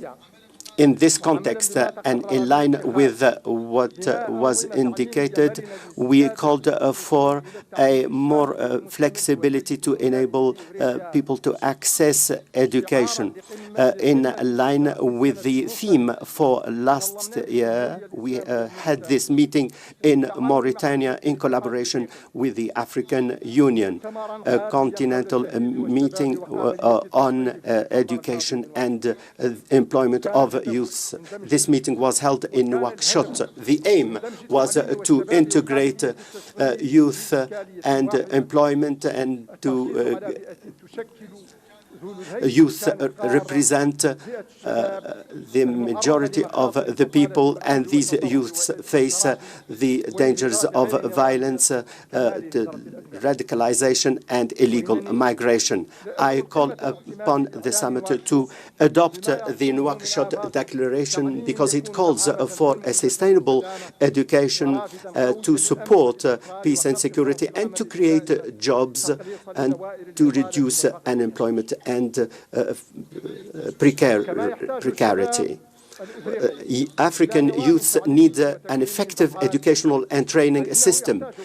They also, like other African citizens, need health systems that enable them to have access to good quality health care. This will enable them to deal with the arising health issues as witnessed in our continent, such as the smallpox, cholera, and the like. In this context, I would like to hail the work carried out by the Africa Disease Center in dealing with the sudden health crisis. I congratulate Dr. Jankaya for the pioneering work done in this regard. Today, I will present a detailed report on this issue. Excellencies, ladies and gentlemen, in line with the Dhaka Declaration on Food Security and the following, we held two exceptional meetings to consolidate the agricultural systems. The first meeting was held in Nairobi in May 2024. It dealt with soil and the use of fertilizers. And in January 25, there was also a meeting in Kampala to develop flexible agricultural systems. A strategy and an action plan were adopted in order to promote a comprehensive agricultural development for the years starting 2026. I invite the summit to adopt the declaration and the action plan, and the same applies to the declaration of Nairobi. The aim is to promote investment and develop agricultural industries. With a particular, the focus on industry requires that we need to have an energy that is sufficient and at an acceptable cost. We held in Dar es Salaam with Her Excellency Samia Suluhu, and in coordination with the African Development Bank and the World Bank, in last January, we held the African Summit on Energy in order to promote access to electricity for millions of Africans in sub-Saharan countries. There were a number of energy pledges. In this regard, I call for extending our congratulations to the President of the African Development Bank and the President of the World Bank for their efforts within the framework of this ambitious partnership to support development efforts in the continent. Energy plays an important role in dealing with climate challenges. These climate challenges have a major impact on our countries. There is the issue of global warming, and we need to deploy more efforts for the energy transformation. On your behalf, during the 29th session of the multi-party meeting on climate change, COP29, held in Baku in 2024, we called for the need for the international community to fulfill its commitment and to assist us in dealing with the negative impact of climate change. Excellencies, ladies and gentlemen, the achievement of the second action plan to implement Agenda 2063 is closely related to the coordination between the AU and the regional economic communities. For this reason, in our mid-year coordinating committee in Accra, we focused on integrating our national plans in continental programs to achieve African complementarity and to make its voice heard. This common voice will enable us to have the position that should enable us to effectively participate in the development of international agenda that should focus on sensitive African issues. Therefore, in all these events, we defended the rights of the African continent in its representation in the Security Council. We also called for a review of the international rules of governance. Our efforts were positively met, and there were clear commitments to work on them in the various meetings. But the effectiveness of the follow-up and the joint African work mean that we need to continue the structural transformation of our continent. You all know the questions raised by the structural transformation, such as the principle of alternation and how this is implemented, in addition to the distribution of positions. Because of the sensitiveness of this issue, we held an extraordinary meeting of the Executive Council, during which there was a decision to see how we can apply the principle of alternation to have a just alternation between the regions. In line with this reformist spirit, we worked on the review of the skills within the African Union. An extraordinary meeting of the Executive Council was held in November 2024 to make a decision on the best ways to carry out this operation. Following extensive consultation, the Council identified solutions to this issue. It established a clear roadmap to continue this process. Excellencies, ladies and gentlemen, in my initial speech, I emphasized the need to overcome the challenges, and I indicated that this could only be done by joint efforts on the basis of our common destiny in order to achieve our noble objectives. Today, I reiterate the same issue as I hand over the chairmanship to His Excellency President João Lourenço, wishing him full success in the mission he is entrusted with. I express my readiness to continue with supporting him. I should seize this opportunity to extend my thanks to Moussa Faki Mohammed, the chairperson of the African Union Commission. I hail his leadership skills. I thank him for his valuable support during my term.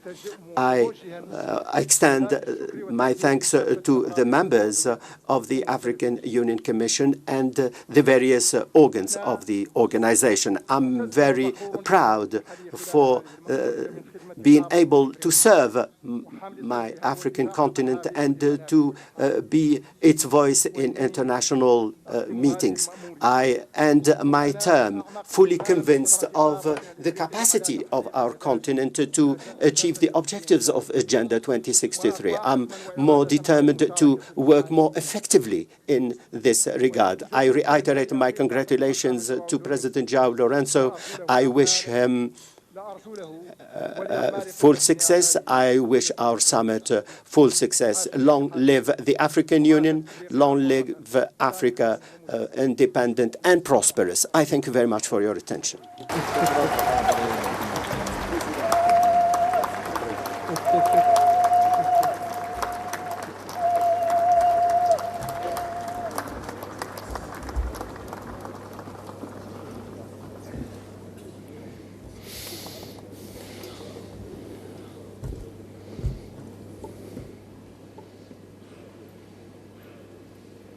شكرا فخامة الرئيس على كلمتكم. Excellencies, ladies and gentlemen, now allow me to invite His Excellency Ambassador Yusuf Mundoha Asumani, Ambassador of the Union of Comoros to Ethiopia and Permanent Representative to the African Union. Dean of the African Ambassadors in Ethiopia, to introduce the new Bureau of the African Union Assembly for this session. Your Excellency.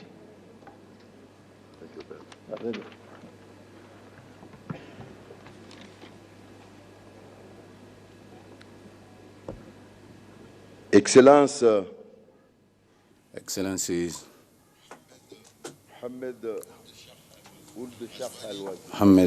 Al-Ghazani, current President of the African Union and the President of the Islamic Republic of Mauritania, Your Excellency Abiy Ahmed, Prime Minister of the Federal Democratic Republic of Ethiopia, Your Excellency, Excellencies, ladies and gentlemen, heads of state and government of the African Union states, Your Excellency Mahmoud Abbas, President of the State of Palestine, Your Excellency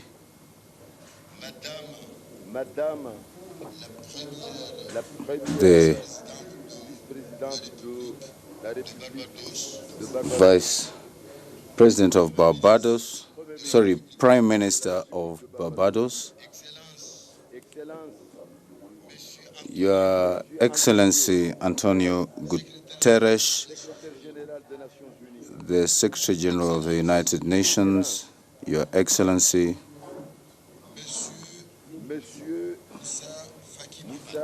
Moussa Faki Mohammed, Chairperson of the African Union Commission, Your Excellency Deputy Secretary General of the Arab League of States, heads of delegations, Excellencies, ambassadors, permanent representatives and observers of states, Excellencies, commissioners, Excellencies, heads of African Union organs, invited guests, all protocols observed, Assalamu alaikum. I have the honor of introducing the Bureau of the Conference for 2025 pursuant to Article 16 of the Rules of Procedure of the Conference. The Bureau is as follows. Chair,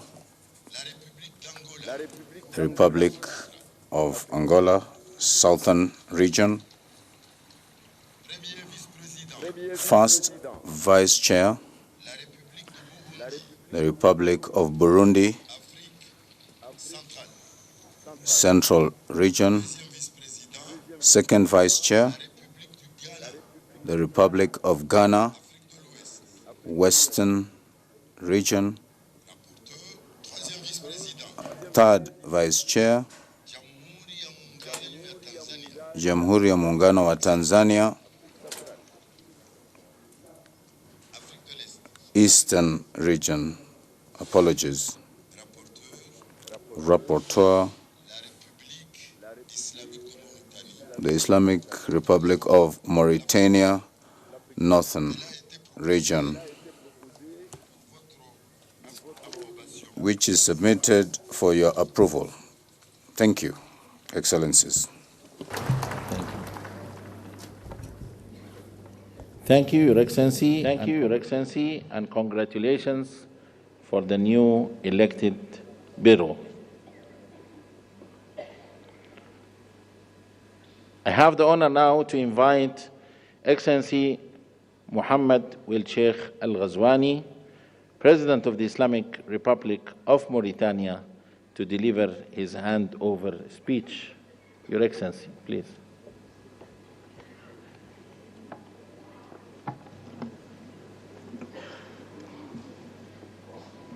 I wish to thank my peers, heads of state and government, members of the Assembly, for having elected me at the head 25. Together, we have worked to advance the integration agenda on the continent. I wish to thank you for all the support and to thank you for the unflinching support that you gave me, contributing to the success of Mauritania and the entire continent in pursuing this lofty task. I will now call upon my brother, President João Lourenço, to hand over the baton, to him, and I wish him success in this endeavor. Thank you. Thank you, Your Excellency. And now I have the honor to welcome His Excellency João Manuel Lourenço, President of the Republic of Angola, the new chairperson of the African Union, for the handover ceremony in the High Table. You are welcome, Your Excellency.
Congratulations, Your Excellency.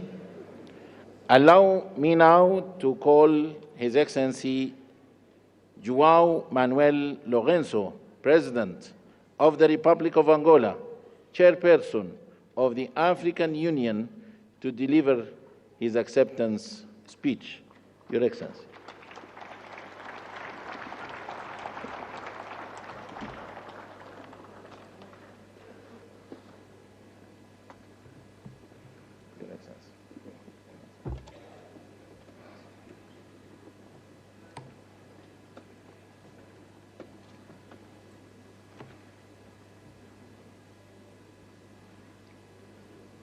Sua Majestade Mswati III from the Kingdom of Eswatini, Your Majesty Letsi III from the Kingdom of Lesotho, Your Excellency Mohamed Hood Ghazouani, President of the Islamic Republic of Mauritania and the outgoing President of the African Union, Excellencies, Heads of States and Government, Your Excellency Abiy Ahmed Ali, Prime Minister of the Democratic and Federal Republic of Ethiopia, Excellency Antonio Guterres, Secretary General of United Nations, Excellencies, representatives of heads of states and governments, Your Excellency Moussa Faki Mahamat, Chairperson of the African Union Commission, members, Excellencies, and President Mahmoud Abbas, President of the Palestinian Authority, and our guest of honor, Excellencies, members of the Diplomatic Corps accredited in Addis Ababa, ladies and gentlemen. I would like on the outset to deeply thank His Excellency Prime Minister Abiy Ahmed from the Democratic and Federal Republic of Ethiopia and his people for once again, has it always the habit each year in February that they host the most important meeting of the African Union. I would like to thank them for the warm welcome and hospitality that was accorded to us since our arrival in this beautiful country. I would also thank Mohamed Ould Ghazouan, President of the Islamic Republic of Mauritania and the outgoing President of the African Union for the proactive way, dynamic and proactive way that he led our organization during his tenure. We were able to carry out, through his mandate, actions that contributed to the achievement of the main objective defined by our organization for the last year that just ended.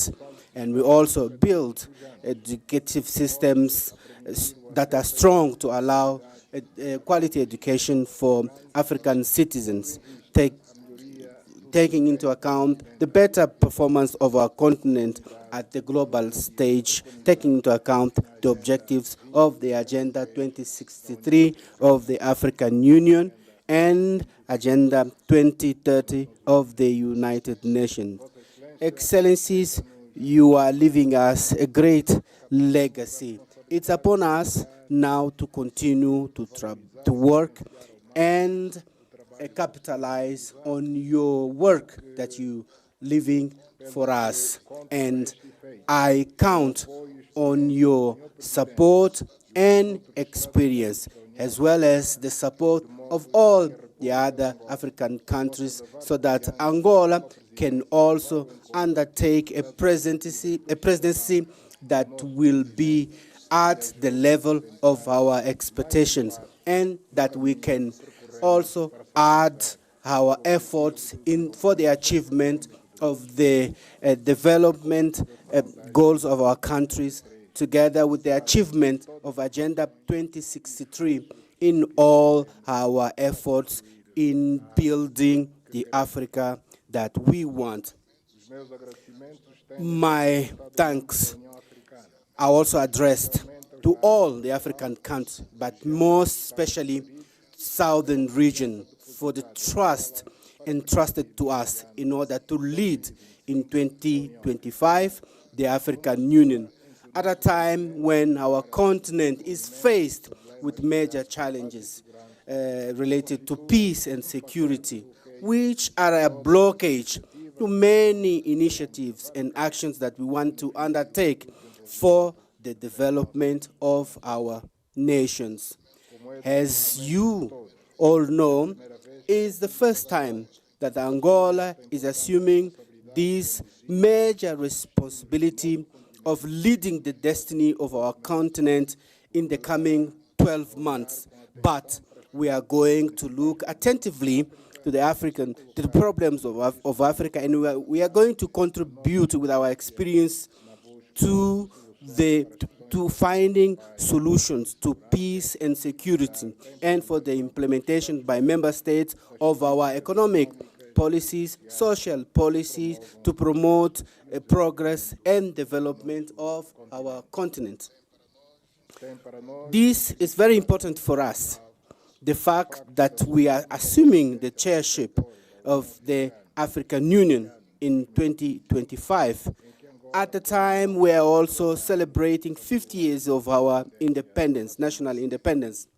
Excellencies, ladies and gentlemen, throughout this conference, many issues will be discussed that are very important for our continent. The working framework of the African Union and the operationalization, the issue related to justice for African and people of African descendants through reparations, which is the theme selected for this year, and a theme that Angola also chose for its chairship, which is related to the building infrastructure as a factor for development for Africa. These aspects, if combined, can allow us to build a communication channel and a channel of dialogue with our partners. It will make us understand the importance and the advantage of cooperating for a developed Africa, Africa that is industrialized, that is going to win over hunger, misery, and unemployment, and reducing the probability of armed conflict and illegal immigration. We will have the opportunity to address all these aspects in our 4th conference for development that is going to take place in Sevilla, in Spain, from 30th June to 4 July this year.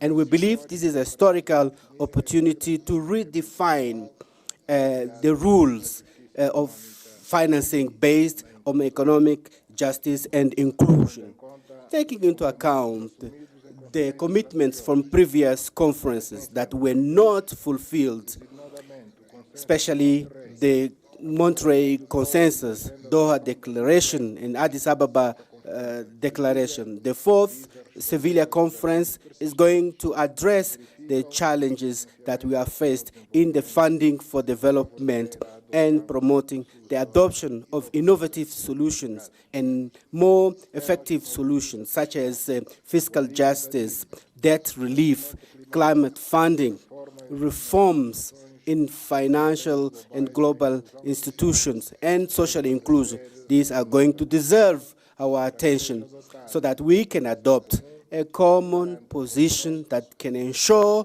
the continent to reinforce its influence in the global governance and the reduction of the cost of the debt and for a sustainable development of our continent. The achievement of these objectives is going to create synergies that are going to promote more trade, more cultural exchange, and technology and other aspects that are going to bring benefits for all the parts involved.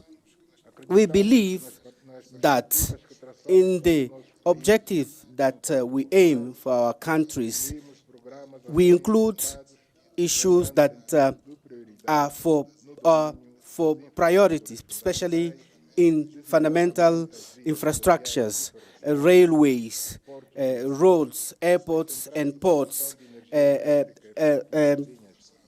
power supply stations that are essential for the industrialization of our continent and to improve the living conditions of our people. During our presidency of the African Union that we are going to assume from today, we hope to work together with all the members of our institutions. We're hoping to launch a plan for together with our partners so that the African Union Commission can be able to establish the basis for infrastructure projects that are going to be undertaken in our continent. We would like to underline the contribution of Angola for the development of Africa, taking into account our superavit when it comes to energy supply, especially in this sector of energy. Given its strategic relevance that it have in the transportation of goods and in African trade between Africa and within Africa, taking into account the Lobito corridor and the Tanzanian railways that we believe are going to play a major role in connecting African countries and in promoting the trade that we want to achieve, especially under the AFCFTA.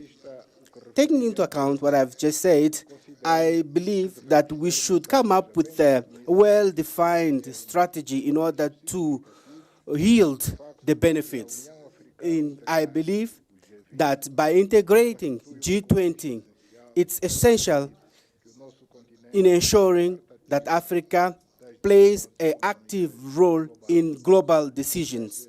Excellencies, ladies and gentlemen, the strategic lines of our presidency are aligned in general terms with the priority actions defined by our continent, especially under the acceleration of the implementation of the second 10-year implementation plan of the Agenda 2063, especially covering 2024-2034, centered in transportation infrastructure, connectivity, energy, natural resources, peace and security, agriculture, blue economy, continental integration, and African free trade area and strategic partnerships. In this framework, our major lines of our interventions of major importance is the issue of peace and security, because we believe this is one of the pillars for the materialization of the aspirations of our Agenda 2063 of the African Union, especially the program that aims at silencing the guns by 2030, by transforming Africa in a peaceful region, safe, with a promising future, with prosperity for all Africans, and in placing our continent in the development route. In the reports of our activities, the undertaken as a champion, AU champion for peace and reconciliation in Africa, I made a detailed presentation, the activities that I undertook in helping the achievement of peace in our continent, especially in the eastern region of the Democratic Republic of Congo. I will also present my vision on what I believe that is essential to be taken into account in the future in order to put an end to the conflicts in Africa and in order to address the challenge of unconstitutional change of government, terrorism, invasion, and occupation of neighboring countries. We also have major challenges related to natural disasters resulting from climate changes and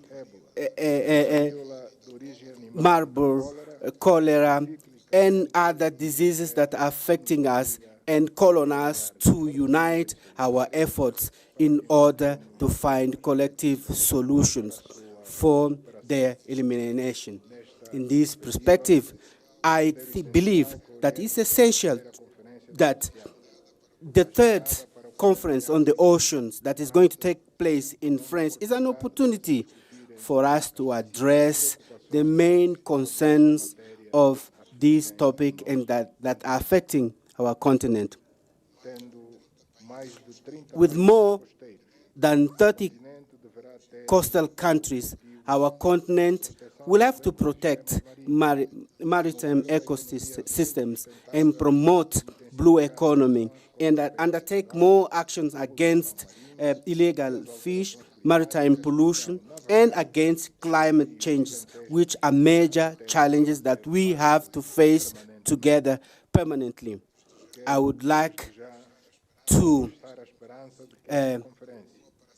hope that this conference will contribute to reinforce our coastal resilience and building conditions to mobilize international funding for sustainable projects under the blue economy.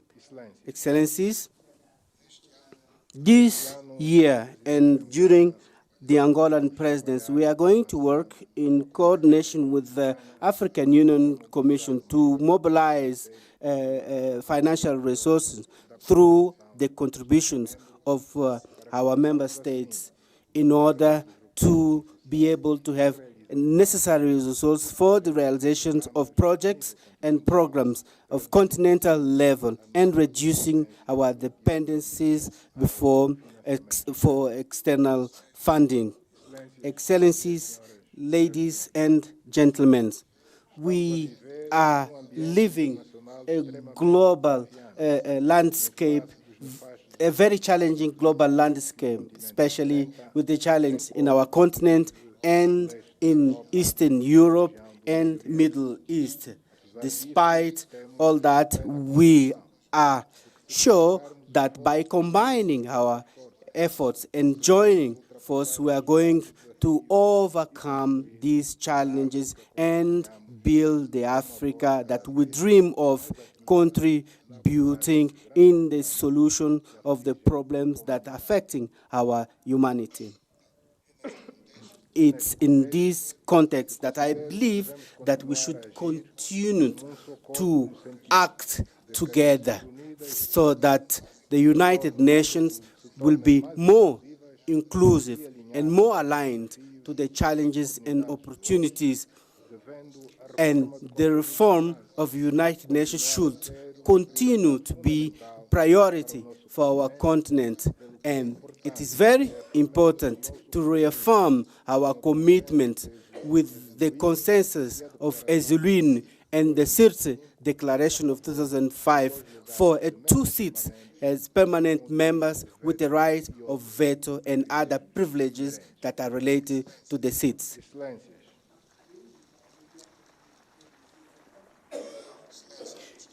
Excellencies, I would like to call on you, your best contribution, so that our presidents of our continental organization that we assume today can take part, can happen in a climate of understanding and the dynamism that is necessary in this long work that we together undertake for the transformation of Africa as a continent that rich and prosperous for its people. Allow me to address my vote of thanks to His Excellency Moussa Faki Mohammed and the outgoing commissioners that had their mandates at the Commission for their excellent work throughout their mandates at the helm of our common house of Africa. I wish to the new coming Commission successes in their mandates and endeavors. And I appeal that the Pan-African spirit and the ideals of our founding fathers continue to lead the future of our continental organization. I would like to hereby accept to undertake the functions of the chair of the African Union, and that our tears today for having lost the African child, Sam Nyoma, will be transformed in strength that will help us achieve the challenge that are ahead of us.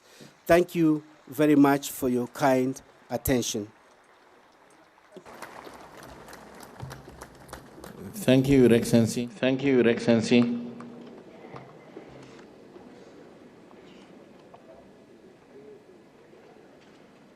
Gentlemen, in introducing the theme of the year 2025, Justice for Africans and People of African Descent through Reparations, it is now with great honor that I welcome Her Excellency Dr. Monique Nzanza Baganwa, the Deputy Chairperson of the African Union Commission, who will share her introductory remarks.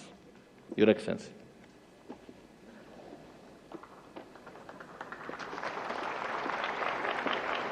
Then you will introduce Barbados.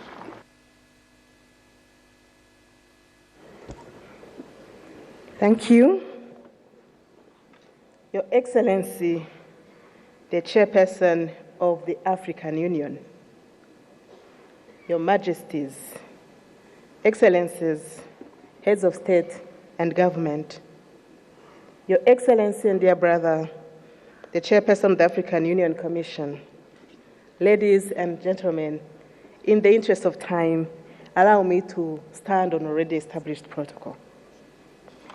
Over the past centuries, the voices of Africans and people of African descent have echoed in various quarters with a singular demand: justice. Justice for the millions who were forcibly uprooted from their homes. Justice for those whose lands were plundered, wealth stolen, and dignity were stripped away. And justice for the generations that continue to face economic, social, and political disenfranchisement stemming from historical chairperson of the African Union Commission to an end soon. A unique opportunity is offered to me and one of my teams, SIDO, to introduce to you the 2025 theme of the year, Justice for Africans and People of African Descent through Reparations. As we embark on this journey in 2025, we are guided by the words of the eminent Pan-Africanist Kwame Nkrumah, who declared, and I quote, "We face neither east nor west. We face forward." The African Union's Agenda 2063 envisions a continent that is integrated, prosperous, and driven by its own citizens, a continent that is peaceful. The strength of this Africa has always been in its unity and resilience.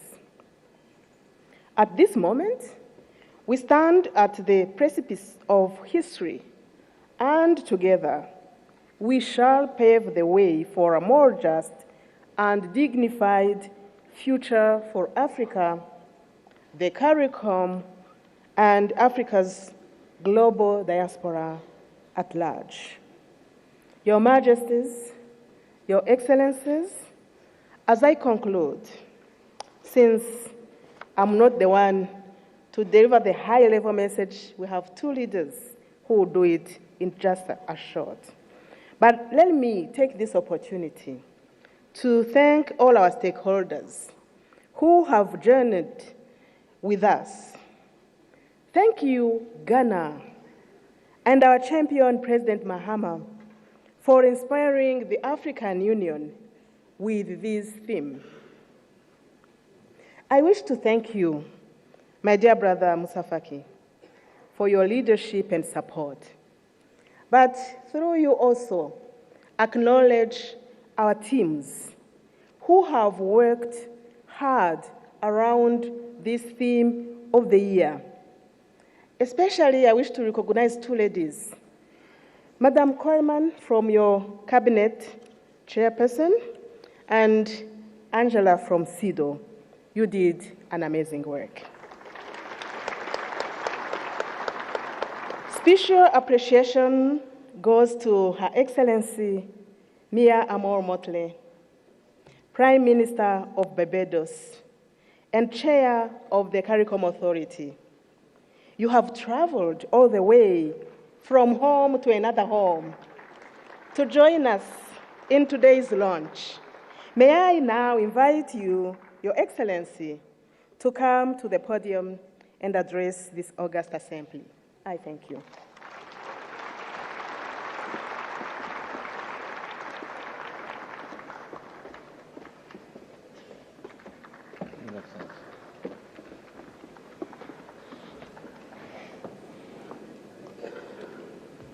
Thank you very much, Madam Chairperson.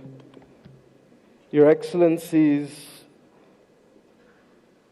and may I start, Chairperson of the African Union, President of Angola, Your Excellency, Prime Minister of the Federal Democratic Republic of Ethiopia, and our host, Dr. Abiy, Your Excellency, outgoing Chairperson of the African Union and President of the Islamic Republic of Mauritania, Your Majesties, Your Excellencies, Heads of State and Government of the African Union, and First Ladies present, Your Excellency, the President of the Palestinian Authority, Your Excellency Antonio Guterres, Secretary General of the United Nations, Your Excellency Moussa Faki Mohammed, Chairperson of the African Union Commission, Your Excellencies, former heads of state and heads of government of the African Union, distinguished delegates, ambassadors, and guests all. I stand here clothed in the spirit of the battles of Adwa, conscious that it was that battle within 24 hours that shook the confidence of the powers of Europe, but inspired the people of Africa and the children of the African diaspora that good would prevail over evil and light over darkness, but only in the context of our unity. I stand here conscious that it was that battle that forged the beginnings of Pan-Africanism that eventually led to the movement for independence and the destruction of the colonial powers to give us not full development and power, but the first steps of political independence. I stand here conscious and buffeted by the dreams and works of the great Pan-African pioneers, and conscious that as a children of the Caribbean, we have long dreamt for the moment of unity with our brothers and sisters of Africa, a division that was secured by those whose success and survival depended on separation of us rather than on the ability for us to act as one common people.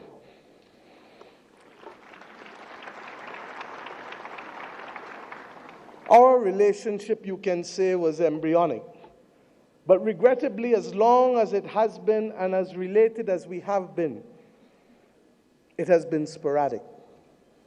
And it is up to us as the children of independent states to determine whether the history of separation shall be our future or whether the spirit of Adwa can be our inspiration to confront the challenges of a new world.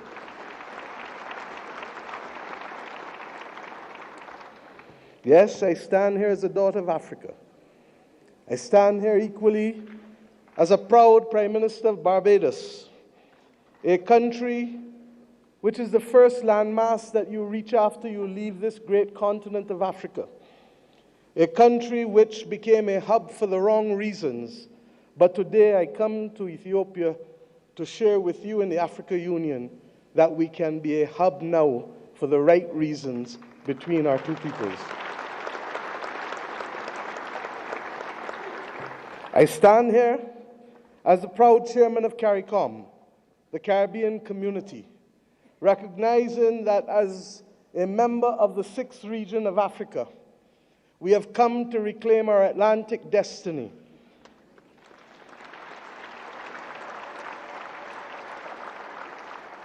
We have come to ensure that the very futures of our people are different and will not once again be determined by a middleman who will ensure that the Middle Passage is one that sees our people at the bottom of the ocean's floor of the Atlantic or in the fields of the plantations of the Caribbean,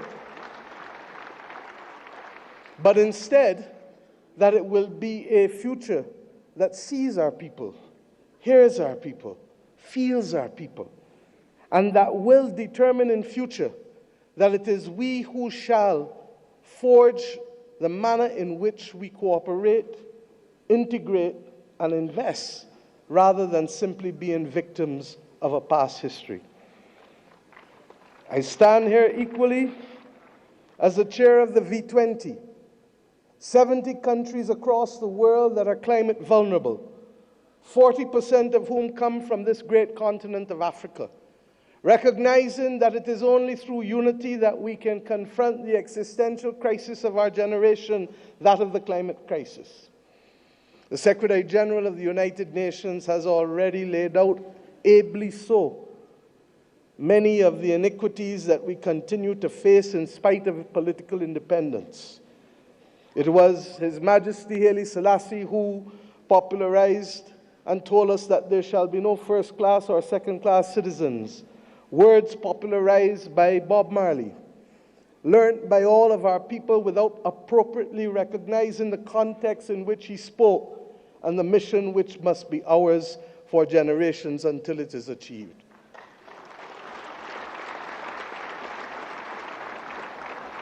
He told us that there would be war if there were first-class and second-class citizens. He told us that there would be war if the color of our skin was more significant than the color of our eyes. And we see here in the continent the continued descent into conflicts born out of ethnicity differences, born out of a mad grab for resources, not invariably for our own benefit, but for the benefit of others who seek to use our people as pawns in the determination of their own future. But we stand here as proud people, and we have enough among ourselves to know the difference between right and wrong, and to forge a future that is not for a few, but for the many. Indeed, as the world confronts the climate crisis, it is the poorest of the poor who remain the most vulnerable to floods and droughts and hurricanes.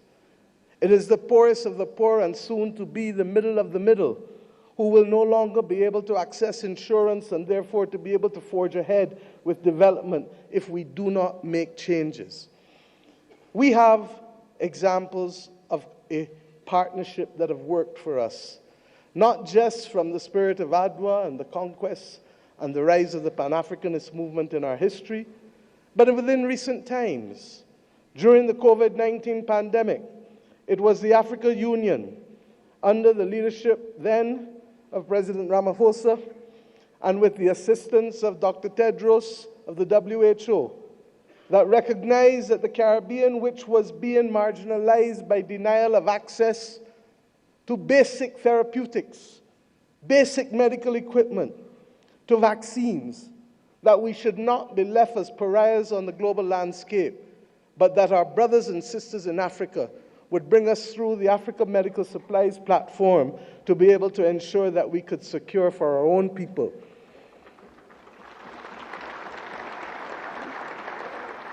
It was with the solidarity of many of you in the African Union that the Bridgetown Initiative has been able to take root and to make a case for a more modern and a fairer system that allows us to be able to access finance and to be able to put in place measures that allow us to be able to pause our repayment of debt during the period of necessity for rebuilding after horrific climatic events.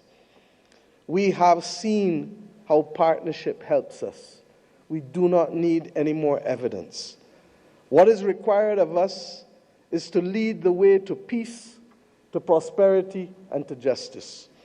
And the reparations which we call for the international community to be able to recognize, first and foremost, with that which we ask from each of our children. Say sorry. Say sorry. And mean it.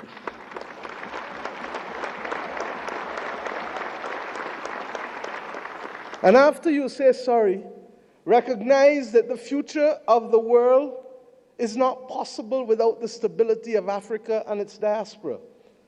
For as long as hypocrisy and double standards remain, it will be impossible to secure stability and peace in any nation across the earth.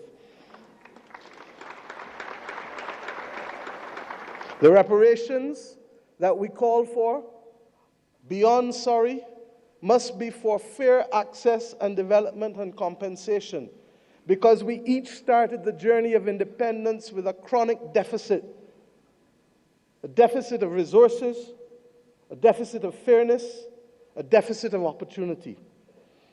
And it is up to us, many of us in the second and third generation of independence, to be able to frame out fairly in a mature conversation what those reparations must look like if we are to attain justice and to inspire the young people of this world that good must always prevail over evil. But it is not only the reparations that we ask from the international community, because we ourselves must repair the damage that was foisted on us. The notion that transit visas, begging for them, must be the lot of our people in order to move across this world cannot be something that gives us satisfaction.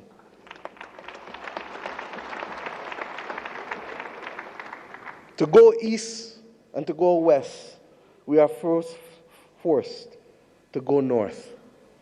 It is not right. And it is not beyond the heads of government and heads of state, of the region, of the Caribbean community, and of the continent of Africa to determine that we must stop talking about, but simply do what is necessary to build the air bridges and sea bridges to guarantee that we control our destiny. I ask us to reflect on this because it is this simple act, apart from our music and our culture and our food, that will guarantee that it is not simply heads of government and heads of state that will meet in Accra or Bridgetown, but it is ordinary people who will be able to trade and to move from the closest point of Dakar to the closest point of Bridgetown, to be able to open up the opportunities that technically ought to be available not just simply through the Africa Free Trade Area or the CARICOM single market and economy, but through the combined opportunities provided by both. I ask us equally to recognize that in an era where AI is threatening to redefine what humanity can do and even if we can survive, that it is not ours to be the victims once again of technology as we were with gunpowder, but it is for us to help shape the future of the world, because more often than not it is Africa and its people who have brought the humanizing forces to bear on civilization. And if we are to be the cradle of civilization, then we are to be the protectors of people and planet, of humanity, as we go forward. And some watching on may say, how? And I say, how not? How not does a continent that has 40% of the world's minerals not be in charge of helping to secure the destiny and stability of the planet? How not does the numbers of our two communities, who constitute a third of the world's states, not act in singular purpose to forge the kind of world that we want and to be able to ensure that the institutions that deny access to us, to hear our voices as reflective of the continent and of the small island developing states of the world, how do we not secure that admission, which is not only just, but a moral imperative if the world is to have stability in this 21st century? My friends, I ask you, how do we not secure this victory when 1 in every 5 and possibly 1 in every 4 persons on the planet will come from this continent and its diaspora? Those who lead today have a moral imperative, not just to our citizens in our own countries, but above all else, to unity. The spirit of Adwa demands of us that we recognize that even in the face of the greatest technology being foisted upon us, that we can rise and win if we act in unity. This has been a message not given by our generation alone, but by previous generations of African and Caribbean leaders. But we ask ourselves, why does it elude us? And the answer comes not from outside, but only from within. When I speak of the USA with affection, I do not only want to speak of that which is known in the Americas. I want to speak about that which ought to have been possible if the 1884 Berlin talks did not take place. the possibility of the United States of Africa, which is as diverse as India, which is as diverse as China in terms of ethnicity and language and religion, but which is entirely possible if we see not ourselves first, but we see the unity of ourselves together. This may be the cry of a naive and romantic daughter of Africa. But if that is the case, I prefer to die being a naive and romantic daughter of Africa than one who is cynical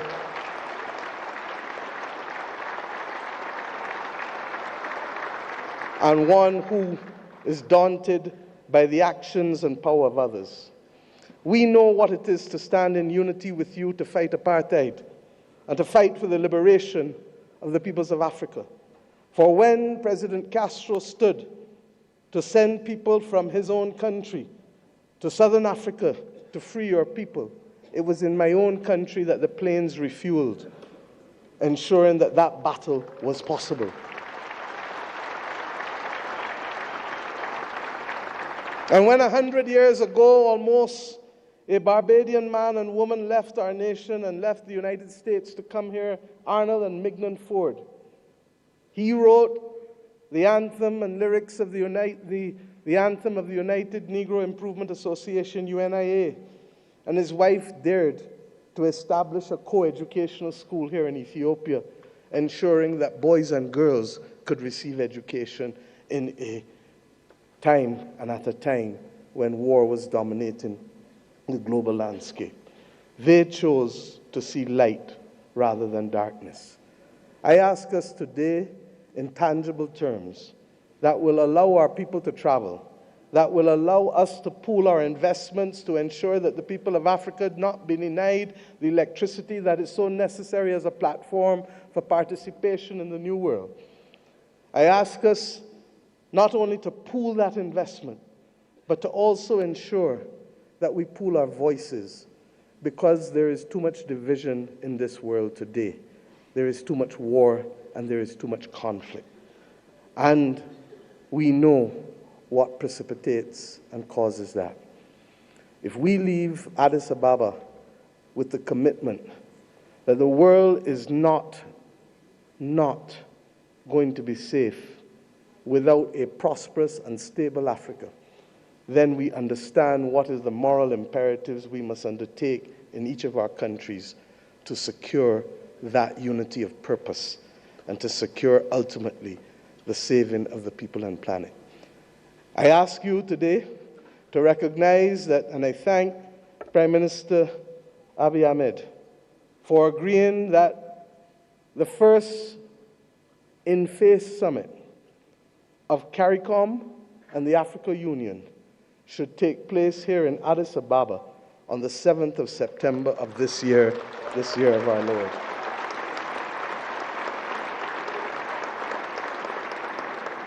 By that simple act, we build on the inaugural summit which took place virtually in 2021.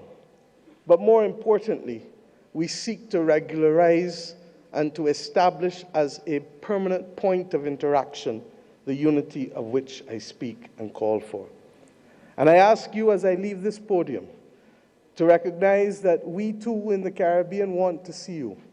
Indeed, in my own country in Barbados, we will celebrate the Caribbean Festival of Arts, the 15th CariFesta, from August 22nd to August 31st.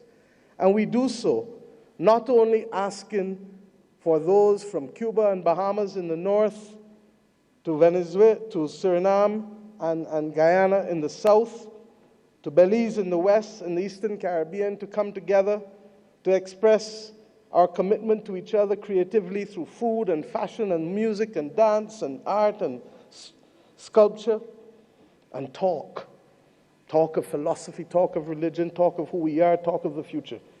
I ask us to recognize that we celebrate this year our resilience, and that we do so not only asking the people of the Caribbean to come, but the people from whom we came here in Africa, in India, in China, and the continent to which we went, in particular, in Central America and Latin America.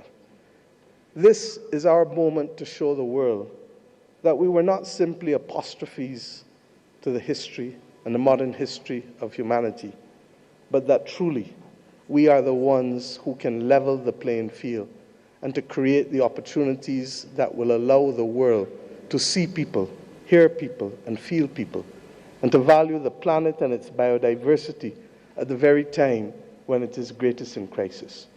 Let us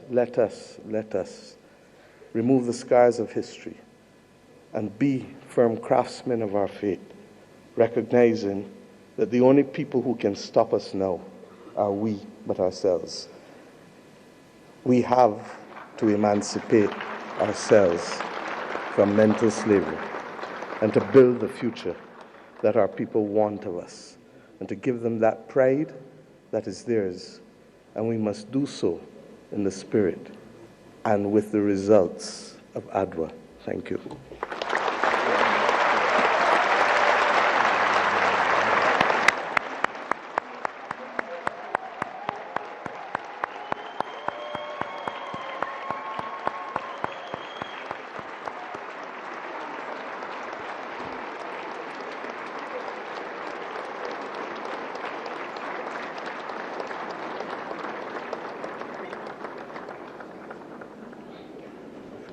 Thank you, Your Excellency, Prime Minister of Barbados, Chair of the Caribbean Community, CARICOM, for a global call for the African Union theme of year 2025.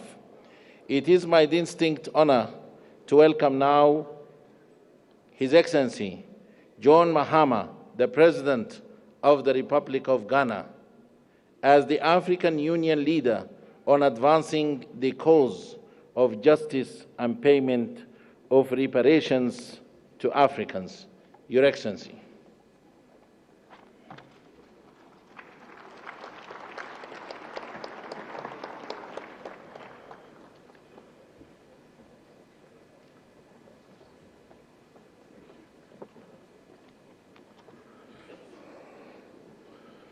Thank you. Your Excellency, Chairman, President of Angola, Your Excellency, Prime Minister Abiy Ahmed of the Federal Democratic Republic of Ethiopia, Your Excellency, Chairperson of the African Union, and in the interest of time, may I just proceed on established protocol and say, Your Excellencies, my colleague, heads of state, distinguished citizens. It's a privilege to address this historic launch of the African Union theme of the year 2025, and I quote, "Justice for Africans and the people of African descent through reparations," unquote. This moment marks a significant milestone in our collective pursuit of justice, equity, and the long overdue recognition of the historical injustices that continue to shape the lives of Africans and the people of African descent worldwide. At the 37th Ordinary Session of the Assembly of the African Union in February 2024, our heads of state and government made a landmark decision to dedicate the year 2025 to the cause of reparatory justice. This decision underscores our collective commitment to addressing the historical injustices and their lingering consequences that have impacted generations of Africans and people of African descent.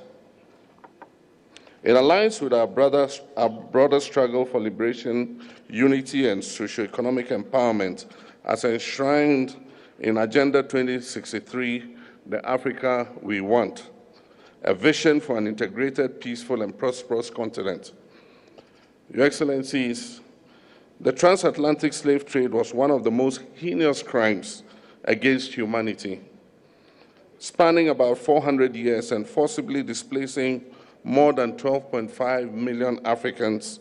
It is estimated that at least 2 million of our compatriots perished during the Middle Passage alone. The legacy of this brutal system, along with colonialism, apartheid, genocide, and neo-colonial exploitation, have left deep and enduring scars on the fabric of our societies.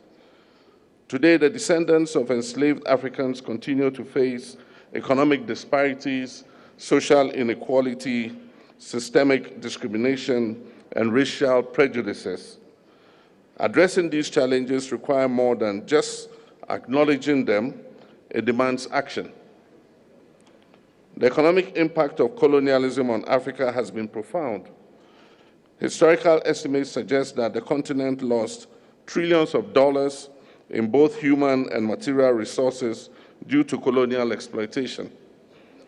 The forced extraction of wealth, which included minerals, cash crops, and labor, deprived African nations of the capital and infrastructure necessary for sustainable development.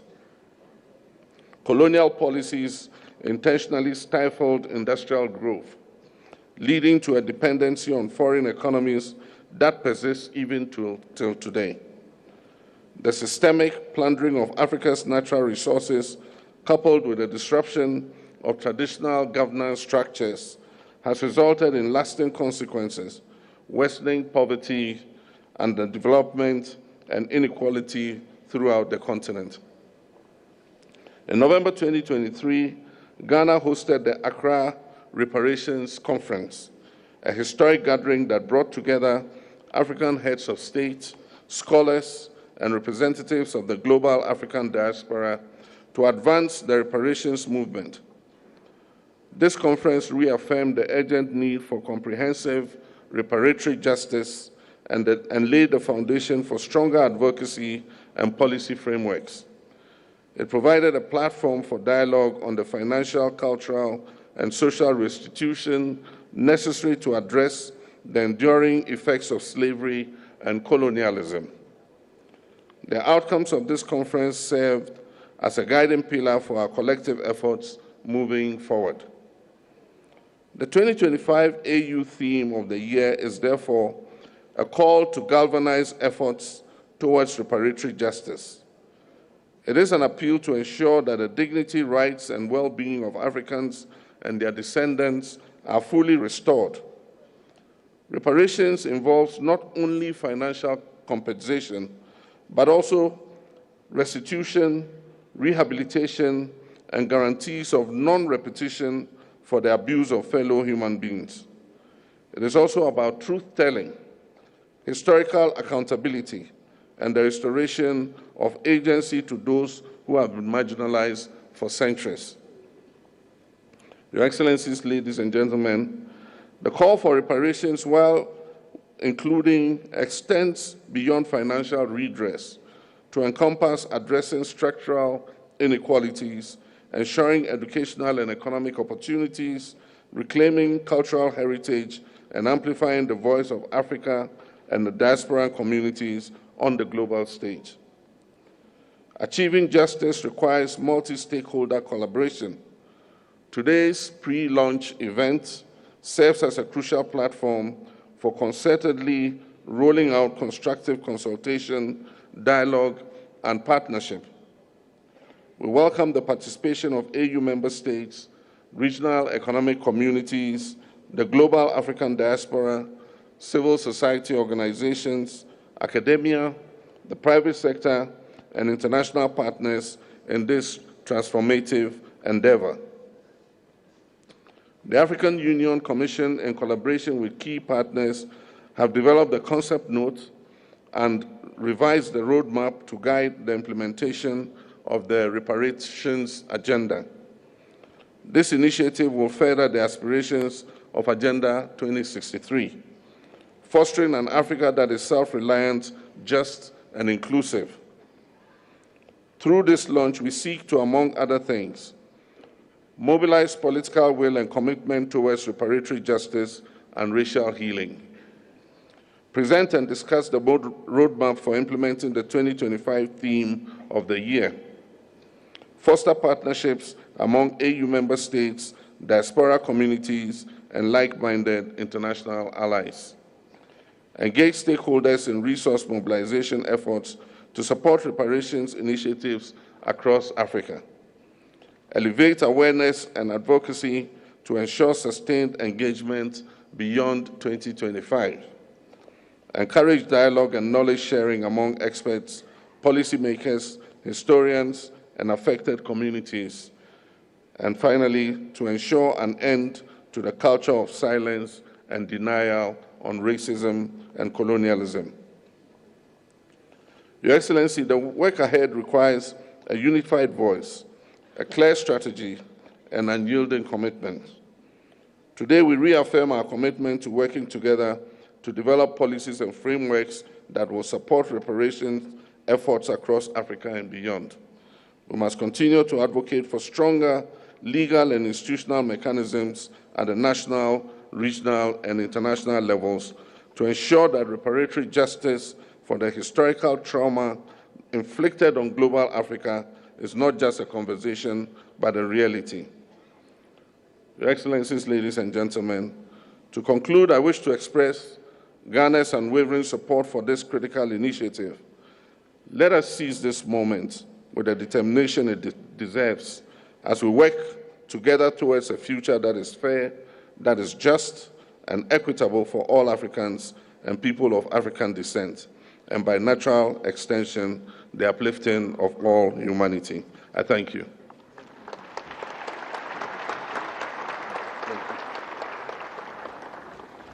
Thank you very much, Your Excellency.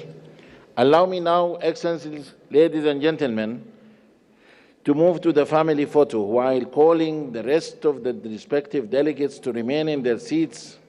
Remain in their seats, please, to ensure the smooth organization of the family photo. Allow me this time to call Excellencies and Honorable Heads of States and delegates in an organized manner to proceed to the photo session location. Allow me now to start by calling distinguished presidents from Liberia, Libya, Madagascar, and Malawi. Please follow our protocol team to the family photo. There is only one door open for the family photo, which is gate number 5. Please, protocol teams, lead our leaders to the family photo. And then the second row, please, distinguished presidents and heads of states from Cape Verde, Cameroon, Central African Republic, Chad, Comoros, Congo, Cote d'Ivoire, Democratic Republic of Congo, Djibouti, Egypt, Equatorial Guinea, Eritrea, Swatini, the Gambia, Ghana, Guinea-Bissau, Kenya, and Lesotho. Please follow our protocol team to the family photo. Excellencies, presidents and heads of delegations from Sierra Leone, Somalia, South Africa, South Sudan, Tanzania, Togo, Tunisia, Uganda, Zambia, Zimbabwe, Algeria, Benin, Botswana, and Burundi. Please follow our protocol team to the photo session location.